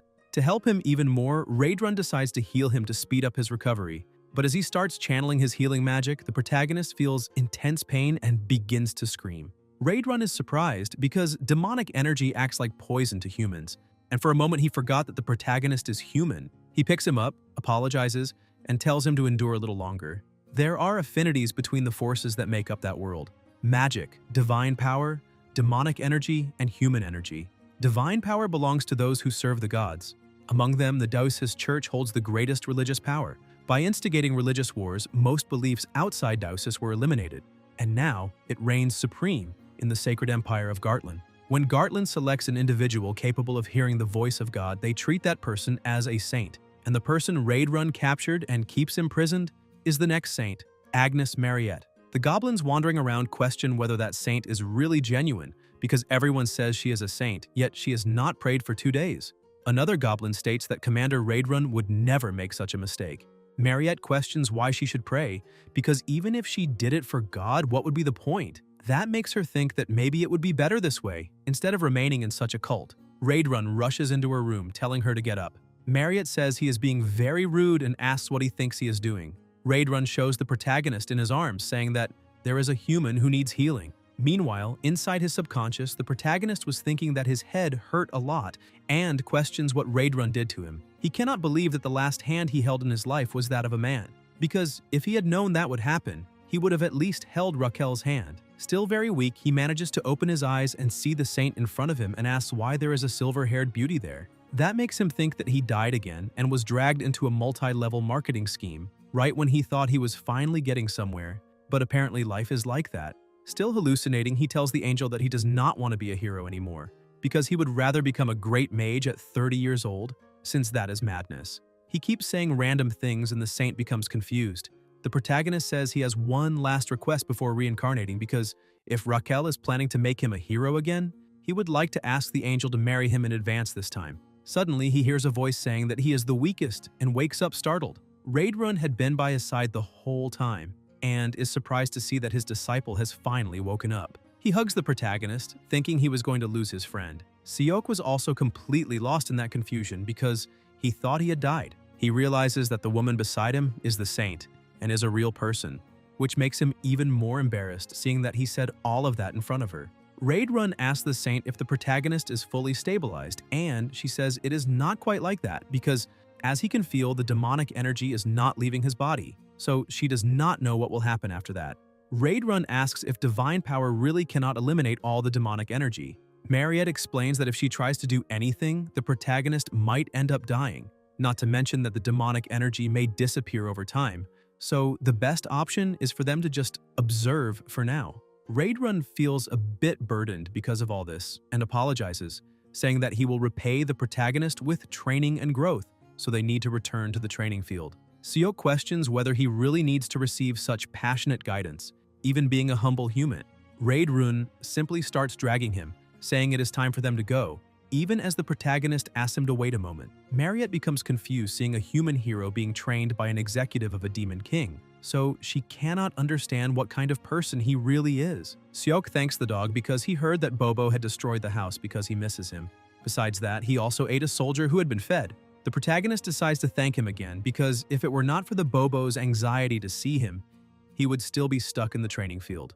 However, what worried him the most was that a lot had happened that day, even demonic energy being inside his body. Seok, scared, asks Raquel if he could die because of that, but the devoted fairy was trembling and crying, calling the protagonist dirty, because the hero she must serve had been contaminated. Seok tries to comfort her, saying that the one who should be crying is him, so why is she like that? Raquel keeps being upset, saying that all of this is her fault, both the filthy demonic energy entering the hero's body and the hero almost dying, and all of that is because she stripped an angel's skin and because she is a lunatic that belongs to an endless hell. Seok realizes that she is really not well and goes to her, asking her to stop saying those things and questioning where he could find a better companion than her. But the little fairy keeps crying, asking him to stop saying those things because she does not want to hear what he does not truly mean. The protagonist gets a little irritated with the situation, seeing that she is on strike, and asks himself how long it will take to calm her down because that is driving him crazy. Suddenly, the saint appears beside the protagonist, saying that she will apply water after training. He tells her that she also looks beautiful that day, but that makes her a little uncomfortable, and he apologizes for saying that. While she was healing the protagonist, he said he had a favor to ask before the duel. He emphasizes that he would really like her to pray for him to survive tomorrow's duel, and if it is not too much trouble, he would also like her to go watch it. That makes the saint surprised because he was the first person who treated her normally there. The next day, early in the morning, the Colosseum was full of people saying that a human dared to challenge a commander and that he is an idiot because humans are weak. The presenter says his name is Jack and that he will be the host of the commander's decision match. Hemis was enjoying that moment, saying that the atmosphere was very good, and asks Raidrun who he thinks will win that duel.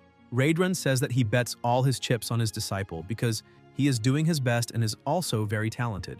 Hemis says that if that is the case, she would like to make a bet, and if the protagonist really wins, Raidrun may continue teaching him. Raidrun asks what will happen if the protagonist loses. Hemis looks at him and, with a cold voice, says that if that happens, Raidrun will have to eliminate him with his own hands. Raidrun starts trembling, however. He says he accepts the terms and will do it if necessary. Hemis becomes very happy because she does not remember the last time she felt that excited. Jack begins to introduce the competitors who will participate in the duel. Raidrun looks at the protagonist and thinks that everything is fine, since he does not show any sign of nervousness. The protagonist thinks that he managed to acquire new skills and became much stronger than before. His new skill is the Lidran-style combat technique, based on the Kuten fighting technique. Passed down by the Kuten clan, it is a martial art refined by Lidran, consisting of a total of 10 forms that overpower opponents with great force. Seok remains confident, thinking that even if his proficiency and skills is a bit low, somehow he has to manage. So no matter what happens, he will win that duel, and after that he will go meet the silver-haired saint. Raquel appears beside him, shouting that he finally returned. The presenter introduces the competitor, Kurukwan. The devoted fairy becomes frightened upon seeing her hero's opponent. The protagonist is also surprised, seeing that his opponent looks very different from last time. Raidrun also realizes that that appearance is wrong, but Hemis tells him not to give up on the bet.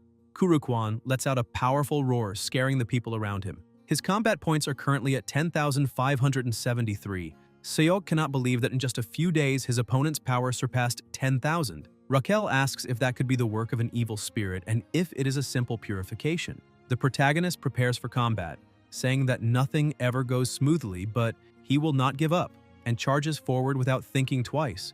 Kurukwan prepares to attack him, and Seok knows that if he is hit by that strike even once, it will be the end of the fight. However, his opponent's movements are wide and linear, so he just needs to stay calm, accumulate damage, and look for opportunities to attack. He manages to dodge the first attack, landing a direct hit on the opponent's face. Seok realizes he still has an opportunity and attacks again, landing another punch on the opponent's face. Kurukwan remains standing and unmoving, which surprises the protagonist, seeing that his opponent took 2 direct hits and is still fine. Kurukwan takes advantage of the short distance and tries to attack. The protagonist realizes he will not be able to dodge the blow and tries to protect himself with his arm, but with just that attack, his arm is already broken. He looks at the opponent and realizes that he seems fine. However, his movements are still easy to read. Besides that, in his previous life, he faced fights more difficult than that one. He thinks that he needs to control his fear and remember the teachings from that day. He needs to apply battle aura to his technique, because that is how he can split the ground and break stones with just one punch. And even that destructive power is not everything that exists in the fighting spirit. His trainer said that what matters is the fighting spirit, in the end, a technique to completely eliminate the opponent. Raidrun points out that he does not know where or which martial arts the protagonist learned, however. In that state, he would never be able to defeat Kurukwan, since he does not possess killing intent, so his strikes are never strong enough, and an attack without the will to kill the enemy is, in the end, just indifferent. Kurukwan keeps advancing while the protagonist remembers every word of his master. What matters is the opponent in front of his eyes and the mindset of wanting to kill. Seok focuses to the maximum and advances with his superior speed and sharper battle instinct, managing to land a direct blow on his opponent's abdomen, causing a great impact. That is Seok's combat technique. The pressure released by the energy begins to take over the arena. Jack says that amidst the cloud of dust obscuring the arena, he cannot see exactly who won. The saint asks if the protagonist managed to win, but as the dust begins to fade, Kurukwan appears lying on the ground with a hole in his chest. The presenter says that the winner of that decision match might be the protagonist, a weak human. Seok, trembling and basically out of energy, thinks that that cursed skill, if he does that twice, might end up eliminating someone. Raquel runs to him, saying that he really did it and completely shattered that pig's heart. Seok sits down on one of the stones and asks if he really won, but suddenly, Kurukwan's body begins to regenerate. Jack says that this cannot be because competitor Kurukwan achieved a miraculous state. The protagonist cannot believe what he is seeing and asks if that guy is really moving, what in the world a demon commander is, and what kind of trick he is using. Raidrun realizes what is actually happening. Hemis not only shared her energy with Kurukwan, but also cast an immortal curse on him. which makes him question what she is thinking. Hemis assumes that mastering aura in such a short time is a surprising talent, however, that was already within her expectations. Inside the arena, the protagonist asks Raquel if that thing is really alive, and Raquel says that that monster is moving on its own, and that cannot be true because how could a mere human surpass that power? Kurukwan advances again, and Seok thinks that the opponent is using the same move as before and that he can easily dodge. However, when he tries to move, he realizes that his leg does not respond, which makes him get caught by Kurukwan. Before taking the hit, he grabs Kurukwan's arm, saying that he must die in silence, and tries to break his arm, but Kurukwan's energy is even stronger. The protagonist realizes he will not be able to do anything before taking the hit and ends up being thrown away. As soon as he hits the wall, he feels something very strange and thinks that this is similar to when he died before, the sensation of Wen's energy being...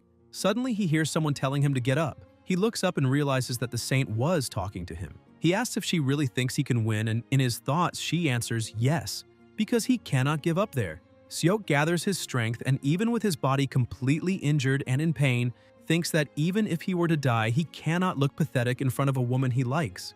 Because of his willpower, he begins to release an extremely intense aura around him, saying that if the opponent is going to break his arms and legs like armor, he starts moving, and the system says that the mana mastery operation increased from level F to level E, and from level E to level D. As he jumps to attack, he shouts, inviting the saint to go on a date with him. He lands a blow on Kurukwan's head, telling him not to get up anymore.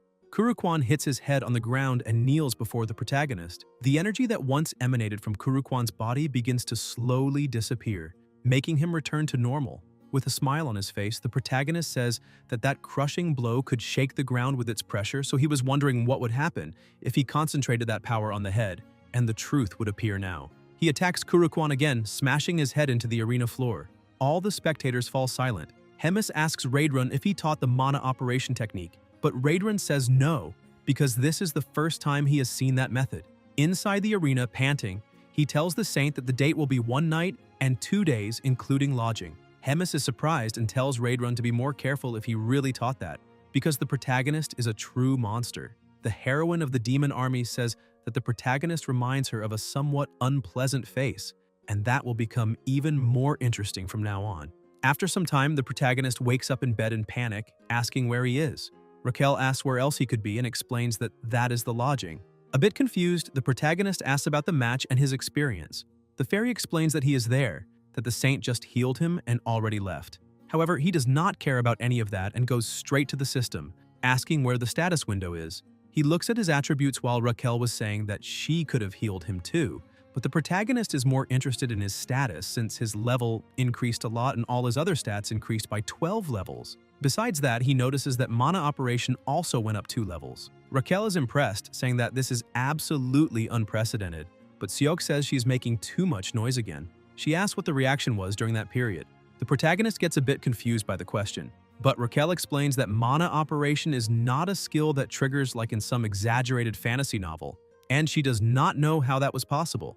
Inside the confinement chamber, Mariette was looking through the window and wonders if she really did something different from herself. However, she thinks that the protagonist is truly not a normal person.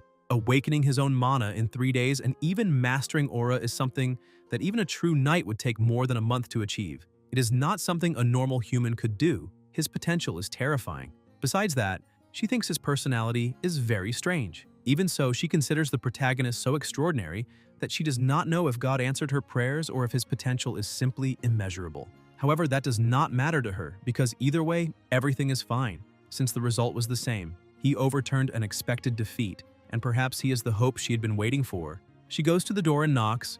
The guard asks what she wants.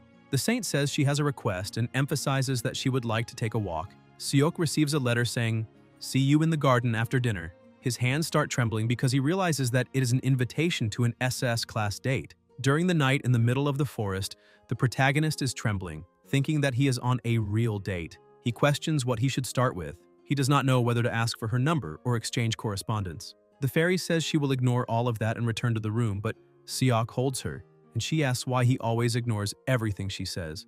The protagonist looks at her saying that it has been a long time since they last saw each other, but he is surprised to see that she is with 2 guards and asks who those formidable people behind her are. The saint explains that the 2 are escorts, because the demon army said she cannot go out alone. Seok thinks that now it makes sense, since she is a saint imprisoned by the Demon King's army. Mariette calls him to take a walk. As they walk, the protagonist becomes completely frozen because he was already nervous enough, and now, with those two terrifying guards behind them, he cannot say a single word. Mariette takes a deep breath and asks the protagonist if he is a hero. That surprises him, and he asks how she knew. The saint explains that in that world, black hair means hero or demon. Besides that, he grew exponentially. The saint says that he should also ask her some questions, because apparently he has a lot to say. The protagonist thanks her for the opening and asks if it is possible for a saint to fall in love with a man again. She does not know what to answer, but Raidrun appears running desperately, shouting for the protagonist, startling him, since the mood was getting good and he suddenly appeared. Raidrun says that the Legion commander wants to see him immediately, so they need to go there. The saint becomes a bit disappointed because she was on a date with him, and the protagonist, with tears in his eyes, asks if it really needs to be immediate. Mariette begins to wonder if she can really trust a man like that. Hemis tells the protagonist that he is very good at dueling because seeing him not die and come back alive every time is impressive. She asks if he still remembers the offer she made. The protagonist, a bit afraid, says yes, because she said she would protect him in exchange for dueling the opponents she chose. She says that is exactly it and asks what he thinks. The protagonist, a bit confused, asks if she told him to become an officer and work under her command. She explains that honestly, the officer part was just something she said casually because she thought he would die anyway. However, she changed her mind and says that Raidrun said that because the protagonist is clearly a talent worthy of being a commander in the Demon King's army. So maybe in the next duel, she is thinking of asking him to do something else because they cannot use that talent only as a squad leader. Besides that, as he knows, the kitchen suffered devastating damage. Therefore, there is a big problem with supplying meat to the officers, and they are practically eating each other. The protagonist says he understands, but asks why she is telling him that. Hemis explains that from that moment on, he is the company commander, and to be more precise, he will become the commander of the culinary company. She emphasizes that he can recruit as many cooks as he wants, and that the day after tomorrow, the kitchen will be functioning normally just as she predicted. She asks if he can do that. The protagonist becomes even more frightened and says he will do his best, but wonders if this is really the only way to stay alive. After some time, elsewhere, Raquel was completely irritated with that situation, saying that the protagonist is a hero who has now become a company commander in the Demon King's army, and asks if he is now happy and feeling important since he was promoted. Seok tells her that he feels great because either way, she is still very naive. He puts on his glasses and says that now he must begin his work as a company commander. As soon as he enters the kitchen, he asks Smigol what mommy is doing right now. Smigol looks at him and asks which mommy he is talking about because apparently the meat-grilling slave has finally gone crazy. Seok gets irritated at being called a slave and says Smigol is wrong because from now on they need to call him company commander, and he kicks Smigol. He orders everyone to be gathered there immediately. As soon as everyone comes closer, he starts analyzing everyone's combat power and notices that the average in that group is around 2,000 points, and the strongest one is at about 3,500. But what really catches his attention is that very few people are left for that squad. Before, there were around 300, and now it does not even reach 30. Even so, he has no other choice. He needs to do that, otherwise, the Legion commander might end up killing him. He greets everyone and asks those who know him to raise their hands. Some people say he is Seok, the barbecue machine, but another raises his hand saying they are wrong because the protagonist is just a delicious human. Seok shows his authority by hitting the one who said that and says he is the company commander because that is now his title, and shows a paper saying that this is the Legion commander's order appointing him as commander of the culinary company. From that point on, they need to treat him with proper respect. Besides that, he would like to know why there are so few cooks, so whoever can explain should raise a hand and speak. One of the cooks explains that everyone went hunting without a commander and ended up being wiped out by demonic beasts. The protagonist takes a deep breath, saying they are the kind of people who do not think about consequences, so that makes sense, because it is a natural consequence of not even having a proper search group. After finding out what really happened, he asks who the best cook there is. Everyone says it is Galchul, better known as Smigol. The protagonist points out that if he is the best cook, then he will become the assistant company commander and asks if anyone has any objection. Everyone says no and agrees with him, since they saw what happened to the first one who made a joke. He sits on a bench and starts thinking that the minimum number of people needed for a kitchen is around 200 or more, and gathering that many people in a single day will be very complicated, but apparently there is only one path. He calls Bobo to solve the situation. Raquel asks if he is really going to threaten everyone by using Bobo as leverage, and the protagonist explains that this is Plan B because there is only one condition for choosing a cook: someone easy to replace and who will never be able to challenge him. While looking around, he finds an easy target with around 1,931 combat points and attacks him, calling him Duperge and telling him to join the kitchen. But the goblin gets angry, saying the protagonist is just an insolent human who has gone crazy, so he will be eliminated right then. However, Seok lands another blow, telling him not to talk like that. He points out to the goblin that he is the first recruit of the day and asks if he knows what that means. The protagonist explains that the military is all about seniority and hazing, so if he agrees to join now, there will be few people above him, and then he just needs to bring other easy targets so they will be mistaken for him instead. The goblin asks if it can be only 3 easy targets, but the protagonist tells him to bring his friends and says 5 will already be enough, because in the future, when others are hit 10 times, his will be reduced to only 1. Somewhere else, the monster was eating a piece of meat and said that this is very peaceful and that this elegant meal is truly proof of peace. That is the captain of the Demon Lord's army of the 3rd Corps, 3rd Direct Unit called Doris. One of his subordinates opens the door shouting that they have an emergency. Doris asks what all that fuss is about and says it is not elegant. The subordinate explains that a large number of members of their battalion were assigned away. Doris asks if it is desertion because they are a bunch of useless guys who do nothing but serve him. The subordinate explains that is not the case because all of them were recruited as cooks. The commander says he heard that the new head of the kitchen is a human valued by Hemis. Doris tells his subordinate to tell them to be more careful next time and they will let it slide. The subordinate keeps insisting, saying that this is not something they can simply ignore because the number of soldiers taken as cooks has already reached 200. Doris is surprised to hear such a high number. Meanwhile, in another place, everyone was gathering together. Raquel says that more than 200 people have already gathered. He replies that this is why she needs to act intelligently. He points out that apparently they already have enough cooks, so they can end recruitment. However, Doris appears there, and Seok thinks that this will not be good. The protagonist notices that something is wrong since Doris is always smiling, but now his face looks full of anger. He puts on his glasses and says that this specific device cannot identify anything with combat power above 50,000. And besides that, excessive use may cause damage. He realizes that this will be very bad, so they need to finish quickly and get out of there. Doris shouts, asking if there is anyone there named Seok who serves Lord Bobo.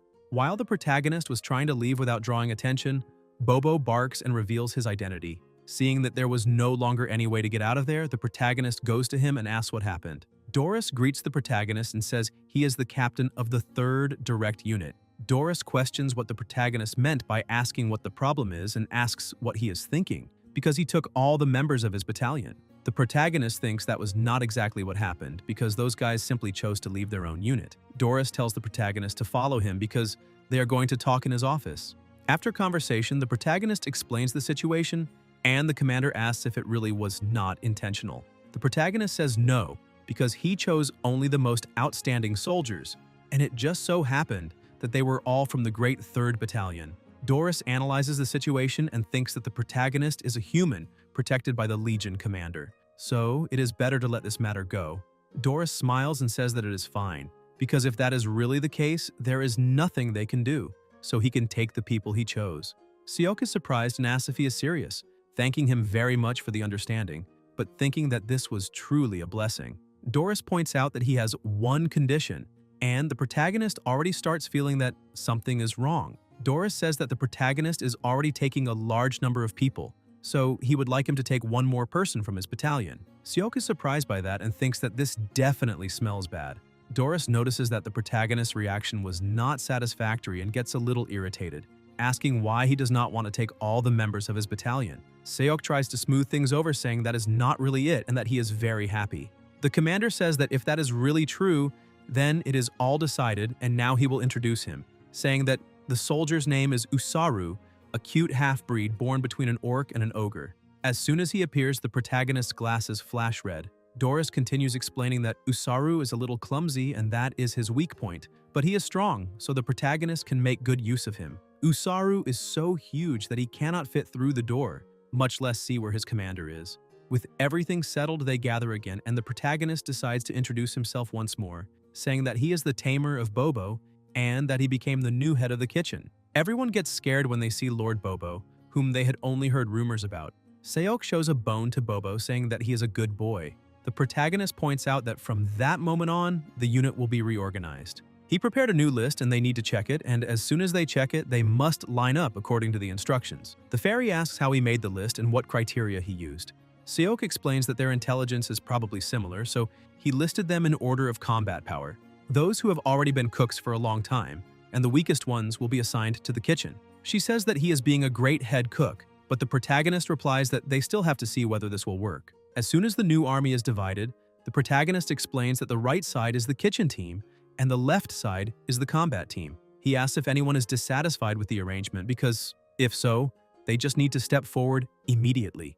A goblin raises his hand and shouts that he is dissatisfied because he also wants to be on the hunting team since he really likes eating freshly hunted meat. Seok tells him to come forward, and as soon as the young one approaches, the protagonist treats him very kindly, saying that this is the entrance exam. The little goblin falls to the ground, saying that his future is ruined. Seok points out that if he could not endure even that blow, then he failed and cannot join the hunting team. The system notifies him, saying that with excellence in leadership and command ability, he managed to reorganize the troop and stabilize it. Because of that, endurance capacity increased and control rating also went up. Seok asks again if there is anyone else dissatisfied, but no one says anything. The protagonist says that now that everything is settled, all members of the combat team need to grab their weapons because they are leaving immediately.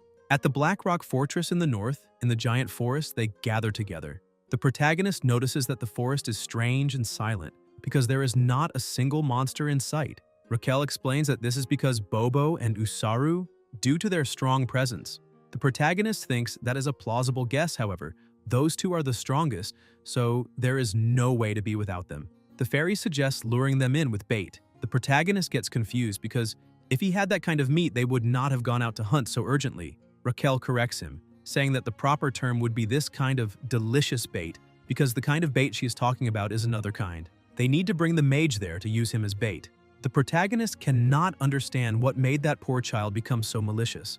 Sometime later, the protagonist goes to the center of everyone and says that according to the classification criteria, numbers 7, 14, 3, 1, and 43 need to step forward.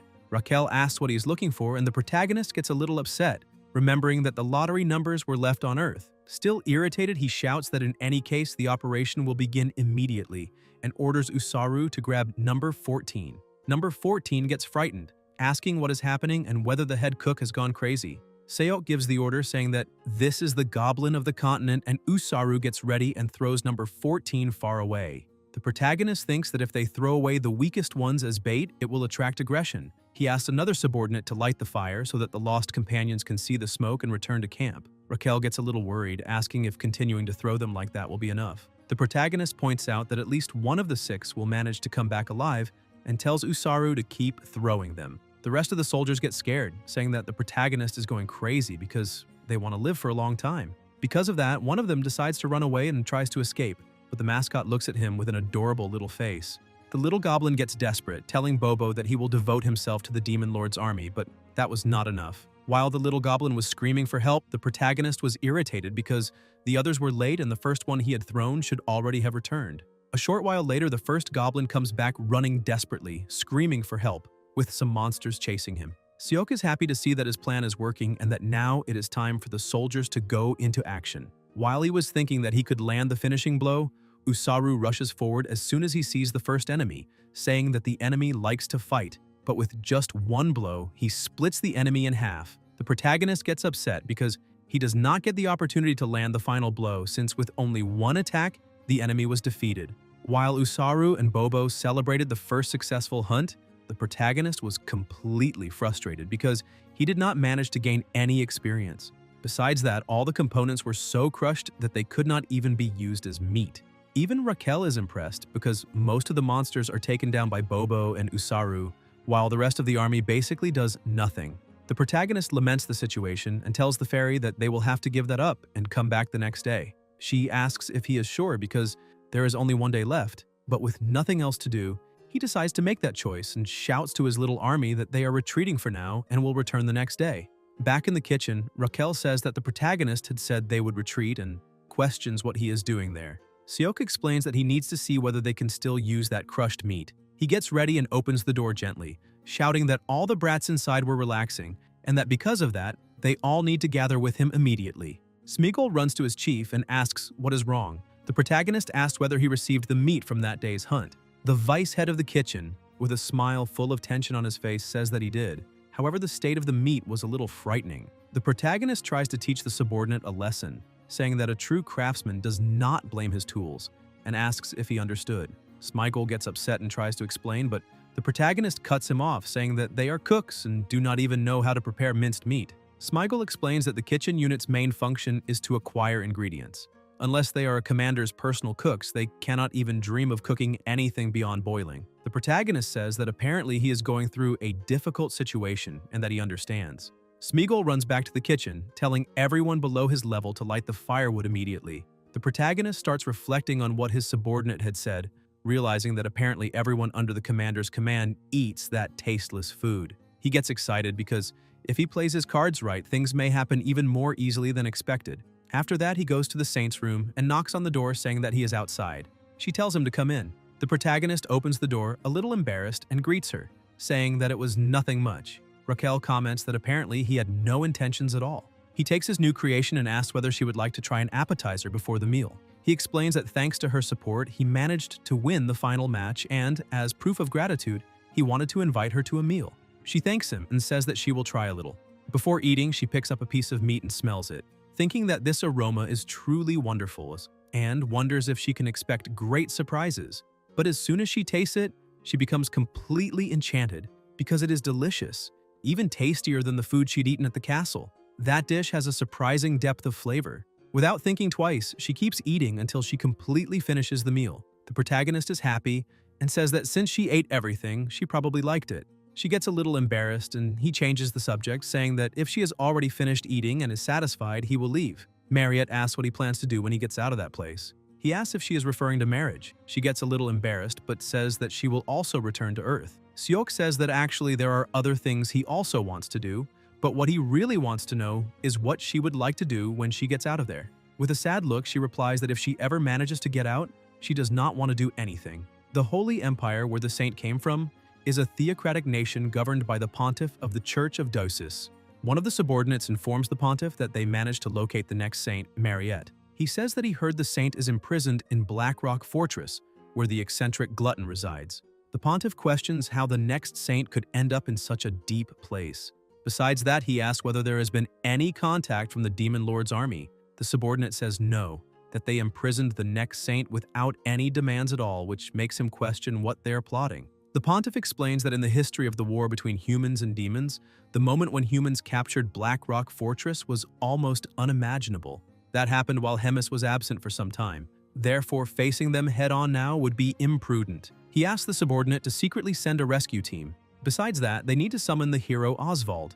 Seok was thinking that he wanted to understand, but he couldn't. While walking through the forest, he arrives at a place and says that maybe there is already enough. He asks the squad leaders to come to the front and center. He takes a rope with some pieces of meat tied to it, saying that they should eat. However, his subordinates were worried, wondering if that could be some new form of violence or maybe a treatment to put them to sleep. Seok asks what they are doing and if they are not going to eat. The squad leaders try the meat and realize that it is delicious.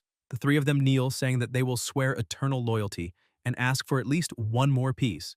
Seok laughs, saying that the chance to taste it is over, and from then on, only the squad that brings back the most living monsters will eat that meat. Everyone starts running, saying that this is a dinner gamble and that they need to hunt the monsters. The protagonist says that this was already expected, because all living beings are slaves to appetite. He takes the opportunity to cut down some monsters and ends up leveling up without realizing it. A short time later, one of his subordinates goes to him and asks who won the contest. Seok says that the winner was the Wolf Squad and they will have a wonderful meal with him. The other participants ask what will happen to the rest of them. Seok explains that there is not much to do because this is a contest, so they must eat what is left. Otherwise, the winner would have no merit at all. Meanwhile, at Black Rock Fortress, someone had eliminated several monsters. That person finally manages to reach the room and knocks on the door. The saint, who was inside, thinks that maybe she said something unnecessary to that man, but she cannot keep him hidden forever. The man who is there to rescue her opens the door and shows his face, saying that he is there to rescue her. She is surprised to see Gapin, who asks if His Holiness the Pontiff sent him. The young man says that apparently yes. The saint apologizes, but says that she will not go back and asks him to leave immediately.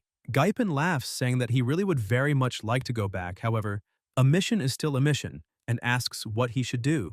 Mariette says that Gaipin already knows there is an eccentric glutton in that castle, and if he tries to take her, then Gaipin approaches and asks what she is trying to say. She asks what would happen if she drew out her divine power and made him come there, but Gaipin grabs her by the neck, saying that a mission is still a mission, and that he is a soldier, not a prince. He tells her to sleep deeply, because as soon as she opens her eyes, she will already be in the capital. The saint wonders why she cannot use her divine power, but keeps thinking that she cannot go back to that place. Suddenly a hand appears very quickly, and Gaipin cannot dodge. The protagonist punches him, cursing him, but Gaipin remains standing, asking what he is. A fist imbued with a demonic energy, and that boy looks human, but he does not know what he really is. Besides that, the protagonist's movements are heavy because of the amount of magic he possesses. Seok remains irritated and asks what that guy is saying, ordering him to release the saint immediately. Gaipin kicks the protagonist, saying that it is not a mission, but useless materials are always necessary, so he will also have to come along. The blow is so powerful that it made the protagonist pass out.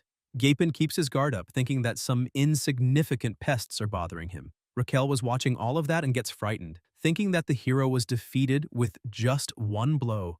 This makes her wonder what she should do, and maybe she needs to take Bobo, but she senses a terrifying presence. Gaipin opens the scroll, saying that he had not predicted that variable. However, there is no choice. He keeps looking at the scroll, thinking that if he is going to take one more person, then he will have to fix that obstacle. Hemis approaches, asking if something is not working and if he would like help. Gaipin turns around, seeing that Hemis, the eccentric glutton, has just appeared. He thinks that the saint's divine power certainly should have been blocked. Hemis says that if he does not mind, he can just call her Hemis.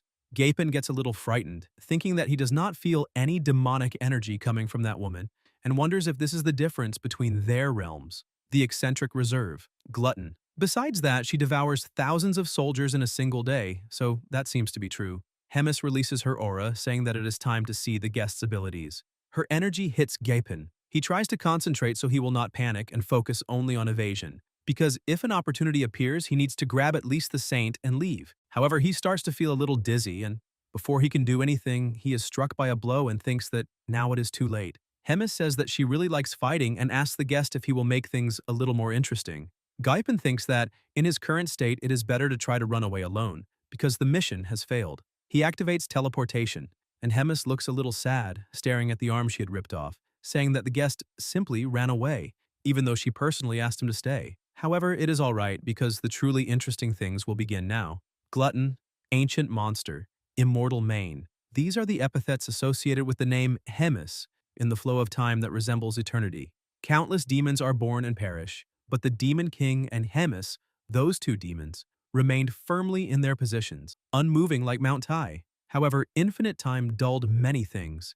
Hemis's words, when she said that it was all right because the truly interesting things would begin now, are something extremely cruel to any creature with reason. A short time later, the protagonist was training or getting beaten up. Raidrun was telling his disciple that his attacks and mana control were still too simple. He needed to think more flexibly and not be bound to a mold. Seok takes a deep breath and says that he will keep that in mind. Raidrun says that he has one more thing to say, because no matter how strong he becomes, there will always be someone more skilled than him. Therefore, for victory, he does not need to be picky about the means or methods. He must always remember that a fair fight is a privilege only for the strong. Raidrun says that this is enough for today and praises the protagonist, saying that he did a good job. But Seok does not know if he really did a good job. He falls to the ground exhausted and passes out. Raquel approaches and asks if he is okay. He answers that he is not and says that if she does not want him to die, he needs a little healing. Raquel starts healing him and the protagonist thanks her, saying that he is already feeling a little better. However, she was not very happy, asking if she is nothing more than a medicine bottle to him. Seok remembers what Mariette had said to him. She asked him to become stronger because only the faith that comes from someone strong would protect him. He thinks that he really does not know what she's talking about, but he definitely needs to become stronger, just as she said. Raquel gets irritated, shouting at him and asking if he is still talking about that woman, because he almost got killed because of that saint or witch. The protagonist says that if she keeps looking down on a saint like that, she will end up being punished by the gods. Raquel says that that assassin used divine power, so if that woman really is a saint, why was she attacked? The protagonist agrees, saying that it was very strange because if she is indeed the next saint, then she should be a precious existence to them. But he says that this is enough and that he wants to stop talking about it. The fairy says no and asks why, and whether that woman really is so important to him. Seok simply ignores her and walks away while Raquel says that he is an idiotic moth, crazy about that woman. The protagonist tells her to stop being jealous, but that only makes her even more nervous, making her ask if he wants to die and where he is going. Sometime later, Seok was crying at the kitchen table. He complained that he was already finished and wanted to be reborn as the cat of a rich family in his next life. Bobo was looking at the protagonist without understanding anything, and Raquel asked him if he is also worried about the protagonist, even though he is not his owner, because if something happens to that idiot, things could change quite a lot. 30 minutes earlier, in Hemis's office, she had called the protagonist, saying that she had a concern. She emphasizes that she was bored, so she wanted to see something else interesting. The protagonist says that he is at her disposal. Hemis says that she will give him 1 month, and he needs to defeat the commander. This makes him worried and scared because she wants him to fight the commander. Hemis notices this and asks if he thinks it will be too difficult and asks if he wants help the same way she helped Kirkerwan. But he gets so scared that he says he does not need help and lowers his head, slamming it against the table, saying that he will take care of it himself and thanking her for the opportunity. After Raquel explained everything to Bobo, she tells him to say goodbye to the protagonist because he will soon be leaving. She takes a deep breath and tells the protagonist that he should start accepting his fate because how could someone with 9,000 combat points take down a commander? Seok looks at her and says that he is crying right now, asking if she wants to be eliminated. The fairy says that it is obvious the hero has grown exponentially, however the commander is on a completely different level. Seok says that the average combat power of commanders is around 40,000, and that is not a level he can reach in a short period of time. He emphasizes that it would be very good if his dear dog fought in his place, because if it were Bobo, he could match or even defeat a commander. Bobo thanks him for the praise, and Raquel asks if the decisive battle is not one-on-one. Seok answers yes, but while reflecting on what she just asked, he gets a small idea and asks her what the commander said. The fairy says that Hemis told him she would give him 1 month and he must take down the commander. He celebrates, saying that is exactly it because she never said they needed to have a decisive battle. So, as long as he manages to catch the commander somehow, everything will be fine. Raquel gets a little worried and asks if he can really interpret what she said however he wants. The protagonist thinks that he needs to lure the commander and cooperate with Bobo because that is the only way to achieve victory. The fairy asks if he is being smart or cowardly. However, she asks how he plans to lure the commander, since he is a nobody and a hero. So how could he have a way to lure the commander? Seok says that is where she is wrong because he has a great way to lure commanders. He just met one recently, and that pig, despite everything, likes elegant meals. He prepares a recipe for braised rib stew with meat he prepared himself. First, he needs to put the beef ribs in water with honey to drain out all the blood. Then he places the drained meat in a pot and boils it once. While it boils, he needs to slice the mushrooms and green onions, the unique and chewy texture of the eye wolves. Then he adds sugar, soy sauce, and garlic to the water. But he needs to be careful with the screams when peeling the skin of the drake garlic because it has a combat power of 80. The exquisite entrails were squeezed out and he stirs it all together. After that, he needs to combine all the ingredients with the meat and boil it a little longer for at least half an hour. He tries to add a little olive oil, but Bobo was dragging him all over the place. He says that this is absurd and that humans need to become a little more resilient. When he returns to the kitchen, Raquel points at the pot and asks the hero if it is burning. He screams, telling her not to get close. The rib meat is perfect and the rib stew is almost ready. Now he needs to transfer it to a plate and arrange everything perfectly.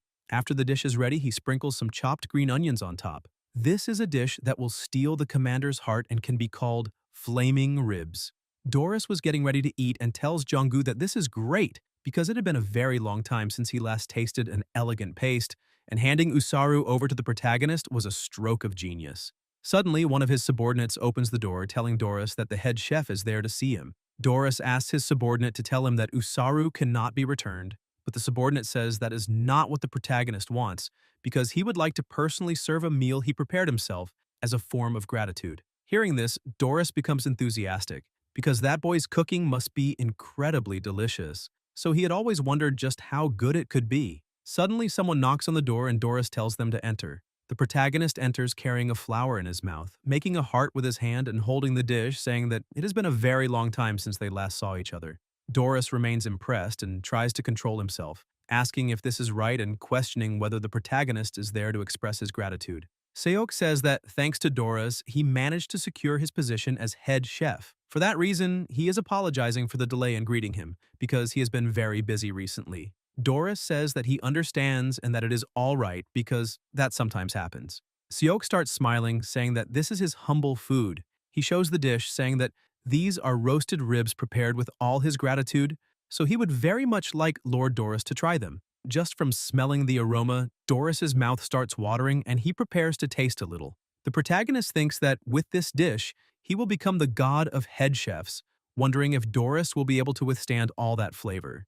Doris finds the food so delicious that he screams that he is suffocating and cannot stop eating because that flavor is far too excellent, and asks how the protagonist made it and if this is a human ability. Seok smiles, saying that he is very happy that he liked it. In addition, he says that if it is all right, he would very much like to ask Doris to try his new dishes in the future. Doris accepts without hesitation, saying that it would be a great honor for him. The protagonist thanks him and says that he will start visiting him a little more often from then on. Doris says that the protagonist is clearly favored by the general commander for a reason. Seok agrees, and with trembling hands holds the door, saying that he needs to go back now to continue cooking. As soon as they leave the office, they look at each other, and both of them start feeling sick, because they could not withstand the pressure inside. Raquel says that the hero really is incredible for having a stomach of iron. The protagonist says that he has a plan and will feed Doris until he becomes even fatter. And the moment his guard is down, then it will be time to start the attack. 1 week later, Doris was once again eating the dishes the protagonist had made, but he takes a deep breath, saying that he does not have much of an appetite. With a little embarrassment, he says that tomorrow there will be a decisive match for the position of battalion commander, and he was probably ignored because he became a high-class bodyguard. The protagonist gets worried, saying that if he loses, then probably. Doris interrupts him, saying that is exactly right. He will no longer be a battalion commander. Seok thinks that now his plan is going to fail. Doris continues tasting the food, saying that meat cooked for so long really becomes very tender. But the protagonist was completely disappointed, thinking that all his effort and the ingredients from an entire week of his kitchen were for nothing. Doris asks the head chef to go watch the decisive match tomorrow because he will be the lucky charm for victory. Seok says that he will watch and wishes for him to be victorious. The next day, the decisive match for battalion commander was about to begin. The protagonist was in the audience but completely devastated. Raquel tries to cheer him up, asking why he needs to catch an ordinary pig if he can evolve into a super pig. Seok asks if he really can because he ate so much of his food that he cannot even walk on his own, so how could he win a decisive match in that state? Roy is replacing Jack as the announcer. He is from the Demon King's army, commander of the 3rd Regiment of the Corps. He asks the challenger and the representative to go to the arena now. The challenger, ready and prepared, charges into the arena with everything he has. But, on the other hand, Doris was already almost dead, saying that the stairs are as difficult as always. He looks at the audience and sees that the protagonist is there, saying that he is the charm and now he can win. Seok shouts, wishing him good luck. Roy scolds the two of them, saying that he's a very busy man and asks them to stop being foolish and begin immediately. But Doris was in no condition to stand and complain, saying that this is irritating. Then the centaur challenger charges forward with everything he has. Doris manages to get up and, with only his brute strength, grabs the opponent's weapon. The centaur is immobilized and cannot move his weapon. Doris releases even more strength, firmly holding the centaur's staff and plants himself on the ground, causing an extremely large explosion in that place.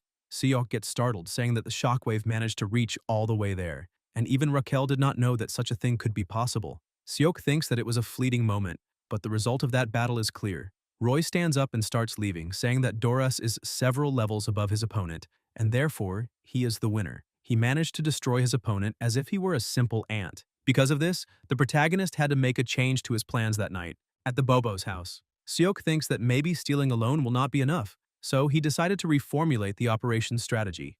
There is the monster encyclopedia and the monster distribution map that he made himself. That is the map he always used when he went monster hunting. According to his research, powerful entities like Queen Dallas seem to have their own territories. Thanks to the sacrifices of the cooks, he also managed to learn about those surrounding territories.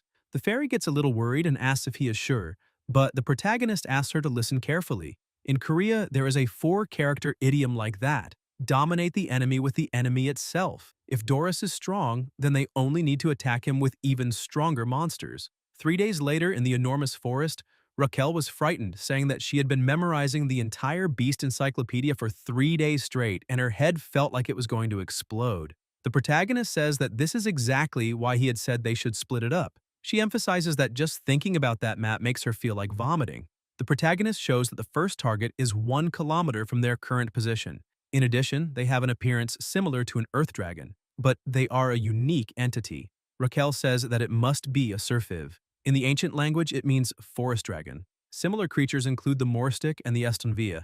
However, they must exclude the surfiv since its aggressiveness is very low compared to its power, so they do not fight first. She gets happy that she managed to memorize all of that and asks what the protagonist thought, because she is an amazing, beautiful, and genius girl. Seok says that maybe it seems that way to some extent because even a fool can be useful sometimes. One of the commanders goes to the protagonist and asks if he has already decided on that day's hunting location. Seok says that may be a little farther ahead but asks him to wait for the right moment. He asks the fairy to tell him a little about a magical beast that resembles a dragon with steel scales. She says that there are many similar types of dragons, so she would have to check them directly. The protagonist keeps looking at the map and says that from now on, there is probably no choice but to confront them directly. The protagonist speaks to his entire army and orders everyone to clear that whole area, and there is no need to capture them alive. He emphasizes that they can eliminate as many as they want because that day's prey will be eaten immediately. The goblins celebrate, saying that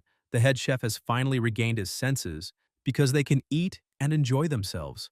The goblins begin eliminating the nearby monsters while having fun with the situation. Meanwhile, Seok simply watched the situation, not very pleased, because even though they were catching many, the boss of that territory had still not appeared. Seeing that maybe the boss was not going to appear, he asks everyone to lower their weapons, because they would stop for now. The commander runs to the group saying that the boss ordered them to drop their weapons and that they need to light a bonfire. However, a very loud sound begins to echo, and the protagonist gets startled, thinking that he finally arrived. A huge monster stands in front of him, and Raquel says that it is a magical beast called Nidrak. All the subordinates shout that a dragon appeared and that they need to flee immediately. But Seok starts laughing, saying that this is exactly it because that is a monster, so they will be able to defeat Doris. In Hemis's office, she tells Raidrun that something is very strange. Raidrun gets a little confused and she explains that there has been no news from the protagonist for 3 weeks. She asks if it is possible that Raidrun is achieving incredible results, but he says no, because the training he does with the protagonist has been normal. Hemis asks what the chances were of the protagonist defeating a battalion commander-level opponent when the two of them met. Raidrun says that there was no chance of that happening. However, he says that now that they are talking about it, he just remembered that Seok recently became quite friendly with Battalion Commander Doris. Hemis asks if he is talking about that pig, and apparently the protagonist had not understood because she told him to capture a battalion commander, but instead he became friends with one. So what exactly is that boy planning? Back in Doris's office, he was eating again, saying that this was already expected because the meat the protagonist grills is the best. After eating just a little more, about 40 plates, he thanks the protagonist, saying that he ate very well again. Seok takes this opportunity and takes a deep breath. Doris notices this and asks if something is wrong. The protagonist says that it is nothing because he is having a problem in the kitchen, and that will probably be the last day he can serve Doris a meal. As soon as Doris hears this, he gets up angrily and asks what the problem is. Seok explains that the commander wants to eat some special magical beast meat, but those beasts are very strong and they have been fighting for days and still cannot catch them. And all the cook soldiers are being eliminated. Doris stops to think because the protagonist had said that the cook's injuries had been increasing drastically over the past few days. He asks what kind of cruel magical beast could do that. Seok says it is Mabulim, but Doris says that he has never heard of it. The protagonist laughs, saying that he certainly would not lie when his safety is at stake. Doris offers the protagonist a few more of his soldiers, however, he refuses, saying that not even 100 more incompetent soldiers would be able to catch it. But if the Great Lord Doris personally intervenes, he may be able to deal with that guy in an instant. And if that happens, the commander will also learn about Doris's achievements. As soon as Doris hears this, he already starts imagining the commander impressed, saying that now she can see that he is not a pig, but a cutie. Seok continues, saying that he currently has a good personal connection with the commander, so he will make sure to convey that achievement in a pleasant way. Doris grows thoughtful, saying that this could be a little troublesome, but ends up agreeing, telling the protagonist that he will help his friend. Seok asks if he is serious and starts laughing, thanking him for his help. The next day at the promised location, the kitchen army was already gathered, and Raquel asks the hero if he wants to memorize all of them. Seok says yes, because now he is a human navigator. Seok tells Bobo to grab those pigs, and Usaru must act according to the schedule. With everything organized, they begin walking forward. The system notifies him, saying that the promotion to battalion commander will begin. In the center of the vast forest, Doras was there with his army. Some people ask where they're going because even the battalion commander is acting strangely. His friend says that he does not know because the boss had said that they were going to hunt a powerful beast. Doris takes advantage of that, saying that the outside remains beautiful as expected. He asks the protagonist how much longer they need to walk. Seok explains that they will soon reach the correct territory. The protagonist thinks that his target is stronger than it seems, so he needs to be very careful with every move. Because Doris brought 500 soldiers from his own battalion, he is unsure whether the Nidrak will really win. Suddenly, the sound echoes through the entire forest again, and the protagonist believes that, apparently, it is slowly approaching. Doris says that now it is time for them to move. Suddenly, the huge dragon appears, and Doris asks if that is the Mabulguang. Seok says yes. Doris analyzes that monster, saying that he feels like he has seen that monster somewhere before, like an ancient beast. The protagonist says that this is normal since all animals are a little similar. Doris agrees, saying that this is truly true. Besides, a beast is a beast no matter what. He takes the lead, saying that he and the soldiers of his battalion will handle that battle. He leaps into battle, asking the protagonist to make sure to tell the commander about the achievements he is making. He uses his full charge to attack. The protagonist shouts that his movements are desperate and tells him to be careful. Doris is thrown backward and his army shouts that they cannot retreat and need to keep helping the commander. Doris turns into a ball and spins extremely fast, striking the magical beast with everything he has. Raquel is so impressed by his strength that she asks if that pig is really going to be able to eliminate that beast. Seok explains that he is using his own soldiers in a strange way because the battalion soldiers are taking all the blows in Doris's place. He thinks that this is completely different from what he had planned. Doris prepares himself again, saying that now it is time to end that fight. Suddenly, one of the subordinates comes running, shouting that another beast is coming. Doris and Seok are surprised. The protagonist thinks that this is Nidrak's territory, but another monster appears, and the small goblin shouts that they need to retreat immediately. Seok cannot believe what he is seeing. Raquel says that it is the Shirfab. The protagonist thinks that he had felt relieved because that monster is not aggressive, but it must have perceived the commotion as a territorial dispute. Doris asks everyone to retreat immediately. Raquel asks the protagonist what they should do now. The protagonist takes a deep breath, saying that this was already expected. They have no other choice but to try. He approaches his target, and Doris says that he should have investigated properly since all the beasts are gathering. Seok attacks Doris with everything he has, ordering everyone to cancel the script because there is no way to retreat and everyone needs to return as demons. The monsters continue attacking each other, and the battlefield turns into complete chaos.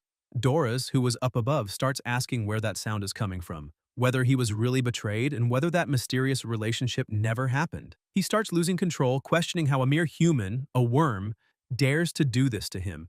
Doris screams, consumed by his fury, and the amount of energy released is terrifying. Because of his feeling of betrayal, he was promoted to the second phase. Seok is surprised and asks what that guy is doing. Raquel tells him to run immediately. He tries to dodge the attack, but the explosion around him throws him to the side. The protagonist gets up slightly injured, thinking that he almost died, and wonders what that terrifying ability was.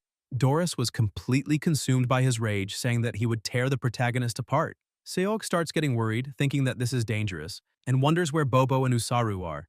The dedicated fairy explains to the protagonist that apparently those two are trapped in the great monster's attack. Seok thinks that apparently he will have to deal with that brute by himself. The protagonist stares at his opponent and thinks that whatever ability he is using right now, it is far too exaggerated. He starts trying to run, thinking that he needs to buy a little more time. He asks Raquel to release everything she has about the monster colony that was on the map before. She starts guiding the protagonist while he runs as fast as he can.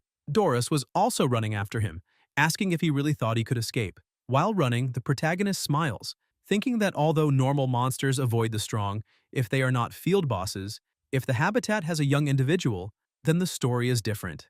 Doris remained completely irritated, saying that the protagonist is using a cheap trick with an endless horde like cockroaches. He emphasizes that he has already made up his mind because, among all people, he will certainly find a way to deal with that situation. His anger was so great that he was promoted to level 3, Falling Flowers. He shouts for the protagonist to behold that overflowing power because he truly is the strongest weapon of the demon race, and now he needs to meet his end. But suddenly, something starts happening and Doris's body becomes strange. Raquel explains that his magic is dropping drastically. Doris cannot believe that he reached his limit like that because he used too much strength to catch the demonic beast. Doris starts retreating and the protagonist asks where he is going. Doris keeps running, saying that it is frustrating, but he has no other choice. While running, he shouts for the protagonist to wait because he will have his revenge as soon as his strength recovers. Because he will never forget all the humiliation he has just gone through. While running, he thinks that if only his body would start recovering a little faster. However, the protagonist advances quickly, saying that he came as he pleased, but he will not leave as he pleases. Doris prepares for combat, saying that the protagonist is very foolish. How can he believe that he will win that fight with only his fists? But Seok gives it his all and uses the martial arts Rydran style 7th form, causing a massive impact. The two continue trying to defeat each other, but suddenly someone else approaches and is surprised to see that clash between the two of them. Hemis asks what all that commotion is in front of her castle. The energy between the two is still enormous, and a powerful explosion happens, throwing the protagonist backward. He gets up with a severe headache and questions what is happening there. Doris runs to the commander and asks her to save him because he has not lost yet, since that was not a decisive blow. But Hemis starts releasing her murderous aura, ordering him to shut his mouth immediately. She asks what kind of consolation he is supposed to be when he suffers so much at the hands of a mere human. She emphasizes that the war against humans is still happening and that, in that state of war, a useless fool like him cannot be the battalion commander of a new army. Still furious, she says that right there and now, everything will end. The protagonist advances quickly and says that he received her order and right there and now, he will capture the battalion commander. He lands another blow on Doris, driving him into the ground. The commander is surprised and smiles, saying that indeed, she did make that bet, so apparently they have a lot to talk about. They return to the castle and the two begin talking about what had happened. The protagonist explains everything and says that he had not predicted that two demons of that level would collide. Hemis starts laughing and asks what the hell is inside his head for him to come up with an idea like that. She asks if she could cut him at least once, but the protagonist simply asks for forgiveness. Hemis continues, saying that using her as an excuse for an idea was quite cunning. And although all of that is a little embarrassing, she will still consider it a true success. Seok, even frightened, is relieved to hear that. However, the commander continues, saying that there will not be a next time. If he causes trouble or uses tricks again, he should know what will happen to him. Seok thanks her for her understanding and says that he knows exactly what the consequences are if he acts the same way again. Back at the Bobo's house, he throws himself onto the floor, saying that he finally managed to survive one more day somehow. He asks the fairy what had happened to Doris. Raquel explains that from the feeling, it seemed to be a combat technique exclusive to demons, but it would be rude to ask directly. Bobo starts barking and the protagonist laughs, saying that he truly also suffered a lot because of the demonic beasts. He starts petting him, saying that apparently the commander could not get rid of them with just one bite. Seok emphasizes that he feels a little bad about everything that happened to Doris. Raquel asks who obtained all the experience points from the final blow on Doris. However, the protagonist continues saying that he is sorry and that as a human, he still feels regret. His fairy asks if he is telling the truth, but the protagonist starts laughing, saying that the truth is, he does not feel sorry at all. She notices this and tells him to lower his hands, because he is probably laughing and trying to hide it. He opens the system, asking how much his level went up. He realizes that he managed to gain quite a few levels, however. He does not know why there are squares and question marks in the skill window, and maybe it could be a mere system error. Raquel asks what kind of nonsense he is talking about. The protagonist tries to explain that he is saying there really are squares and question marks.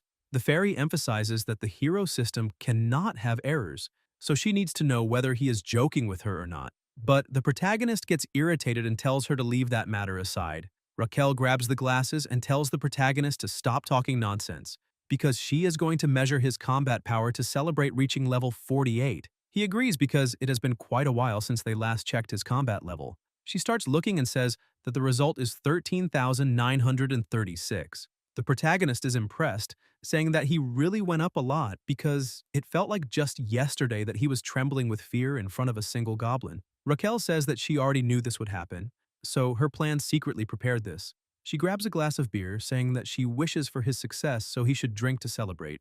Because until the day he takes down the Demon King, her responsibility is glory and health. The protagonist continues with the endless repetition because no matter how strong the enemy is, he cannot skip that routine. and maybe after that day's training, he can go visit Miss Mariette.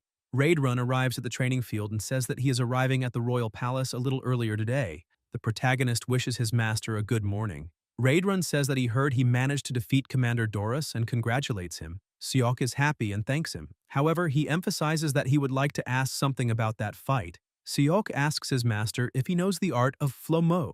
Raidrun says that it is an ancient, informal martial art. The protagonist asks how it could be informal. The commander continues explaining that martial arts are broadly divided into two forms: formal martial arts, which use body movements, and informal martial arts, which have no fixed form. Those are the two types that exist. Compared to formal martial arts, the number of informal martial arts is quite small. Although martial arts themselves are rare, informal martial arts are passed down even more secretly. Seok thinks that it is like the difference between offensive skills and enhancement-type buff skills. Raidrun continues explaining that Flomo is an ancient martial art passed down for a very long time, and anyone from the demon race who uses mana can learn it. Even so, it is an extremely dangerous skill, so few use it. The side effects are also severe. Seok is surprised, asking if he can also learn to use that kind of martial art because either way, he has a little mana. Raidrun explains that perhaps he cannot call that possessing mana because that mana became trapped inside the protagonist's body, but it is not the same thing as being his. The protagonist tries to convince his trainer, saying that nothing bad can happen to him, because even if there were some kind of accident, Mariette is still there to help. Raidrun remains a little reluctant about it since he was not sure whether it would work or not, but the protagonist gets confused, wondering why he is hesitating for so long. He decides to appeal to him and clings to Raidrun's leg, shouting that this is not fair because if he does not have that martial art, he may end up dying. He emphasizes that the commander only chooses the fights he can win and then watches with interest to see when they will die, getting irritated when they win. But his daily life is no different from that of a Legion commander. He emphasizes that it will only be once. He will try, and if it does not work, he will give up. Raidrun says that he understands and ends up agreeing, asking him to calm down and stand up. The protagonist composes himself, and Raidrun emphasizes that he feels like he was somehow deceived. Even so, a promise is still a promise, so he will immediately begin close supervision. Meanwhile, in the Sacred Empire, in the underground prison of the Great Cathedral, Orban goes there and calls Gaipin, asking if he is conscious. Gaipin looks at him and says that he was wondering who it was, but apparently it is just the Pope. He emphasizes that Orban had said they no longer had anything to do with each other, so what is the purpose of him being there? Orban says that he is offering him a special chance to surrender, because before God, there are no eternal sinners. Gaipin asks what he must do. Orban orders him to eliminate Mariette. Gaipin is a little surprised and asks why the orders changed so suddenly. He cannot understand what benefits there would be for the church if the saint truly died. Orban emphasizes that he does not need to know anything. He only needs to fulfill the mission assigned to him. Gaipin points out that there is a very strong opponent inside the Black Giant, and even if he goes, it would be useless anyway. Orban tells him not to worry and says that he will assign 4 knights to him. In addition, Hemis will also be absent for a while, so this time he must succeed, because failure is not tolerated on the path of glory. Meanwhile, the protagonist was giving it his all, and his body was almost collapsing. Mariette was asking him to get out of it immediately, but the protagonist kept trying. She asked if the two of them were crazy to try that because a human could not use martial arts exclusive to demons. Raidrun, a little worried, says that the protagonist had said he was already fine because enough time had passed for there not to be that much mana left. Mariette asks if he is some kind of priest because he is not any kind of specialist, so how can he decide whether he is fine or not? She emphasizes that the treatment she had given him was to wrap and bind the mana, but the two of them had just released that mana while talking about operating it or something like that. Raidrun starts getting truly worried and asks what will happen to the protagonist. Mariette says that perhaps he cannot endure it like that. It is too late to bind the released mana again, so she needs to make his body accept that mana somehow. To do that, she needs to wrap the concentrated mana with divine power and spread it slowly. That way, she can change it into a concentration that his body can endure, like increasing resistance to poison.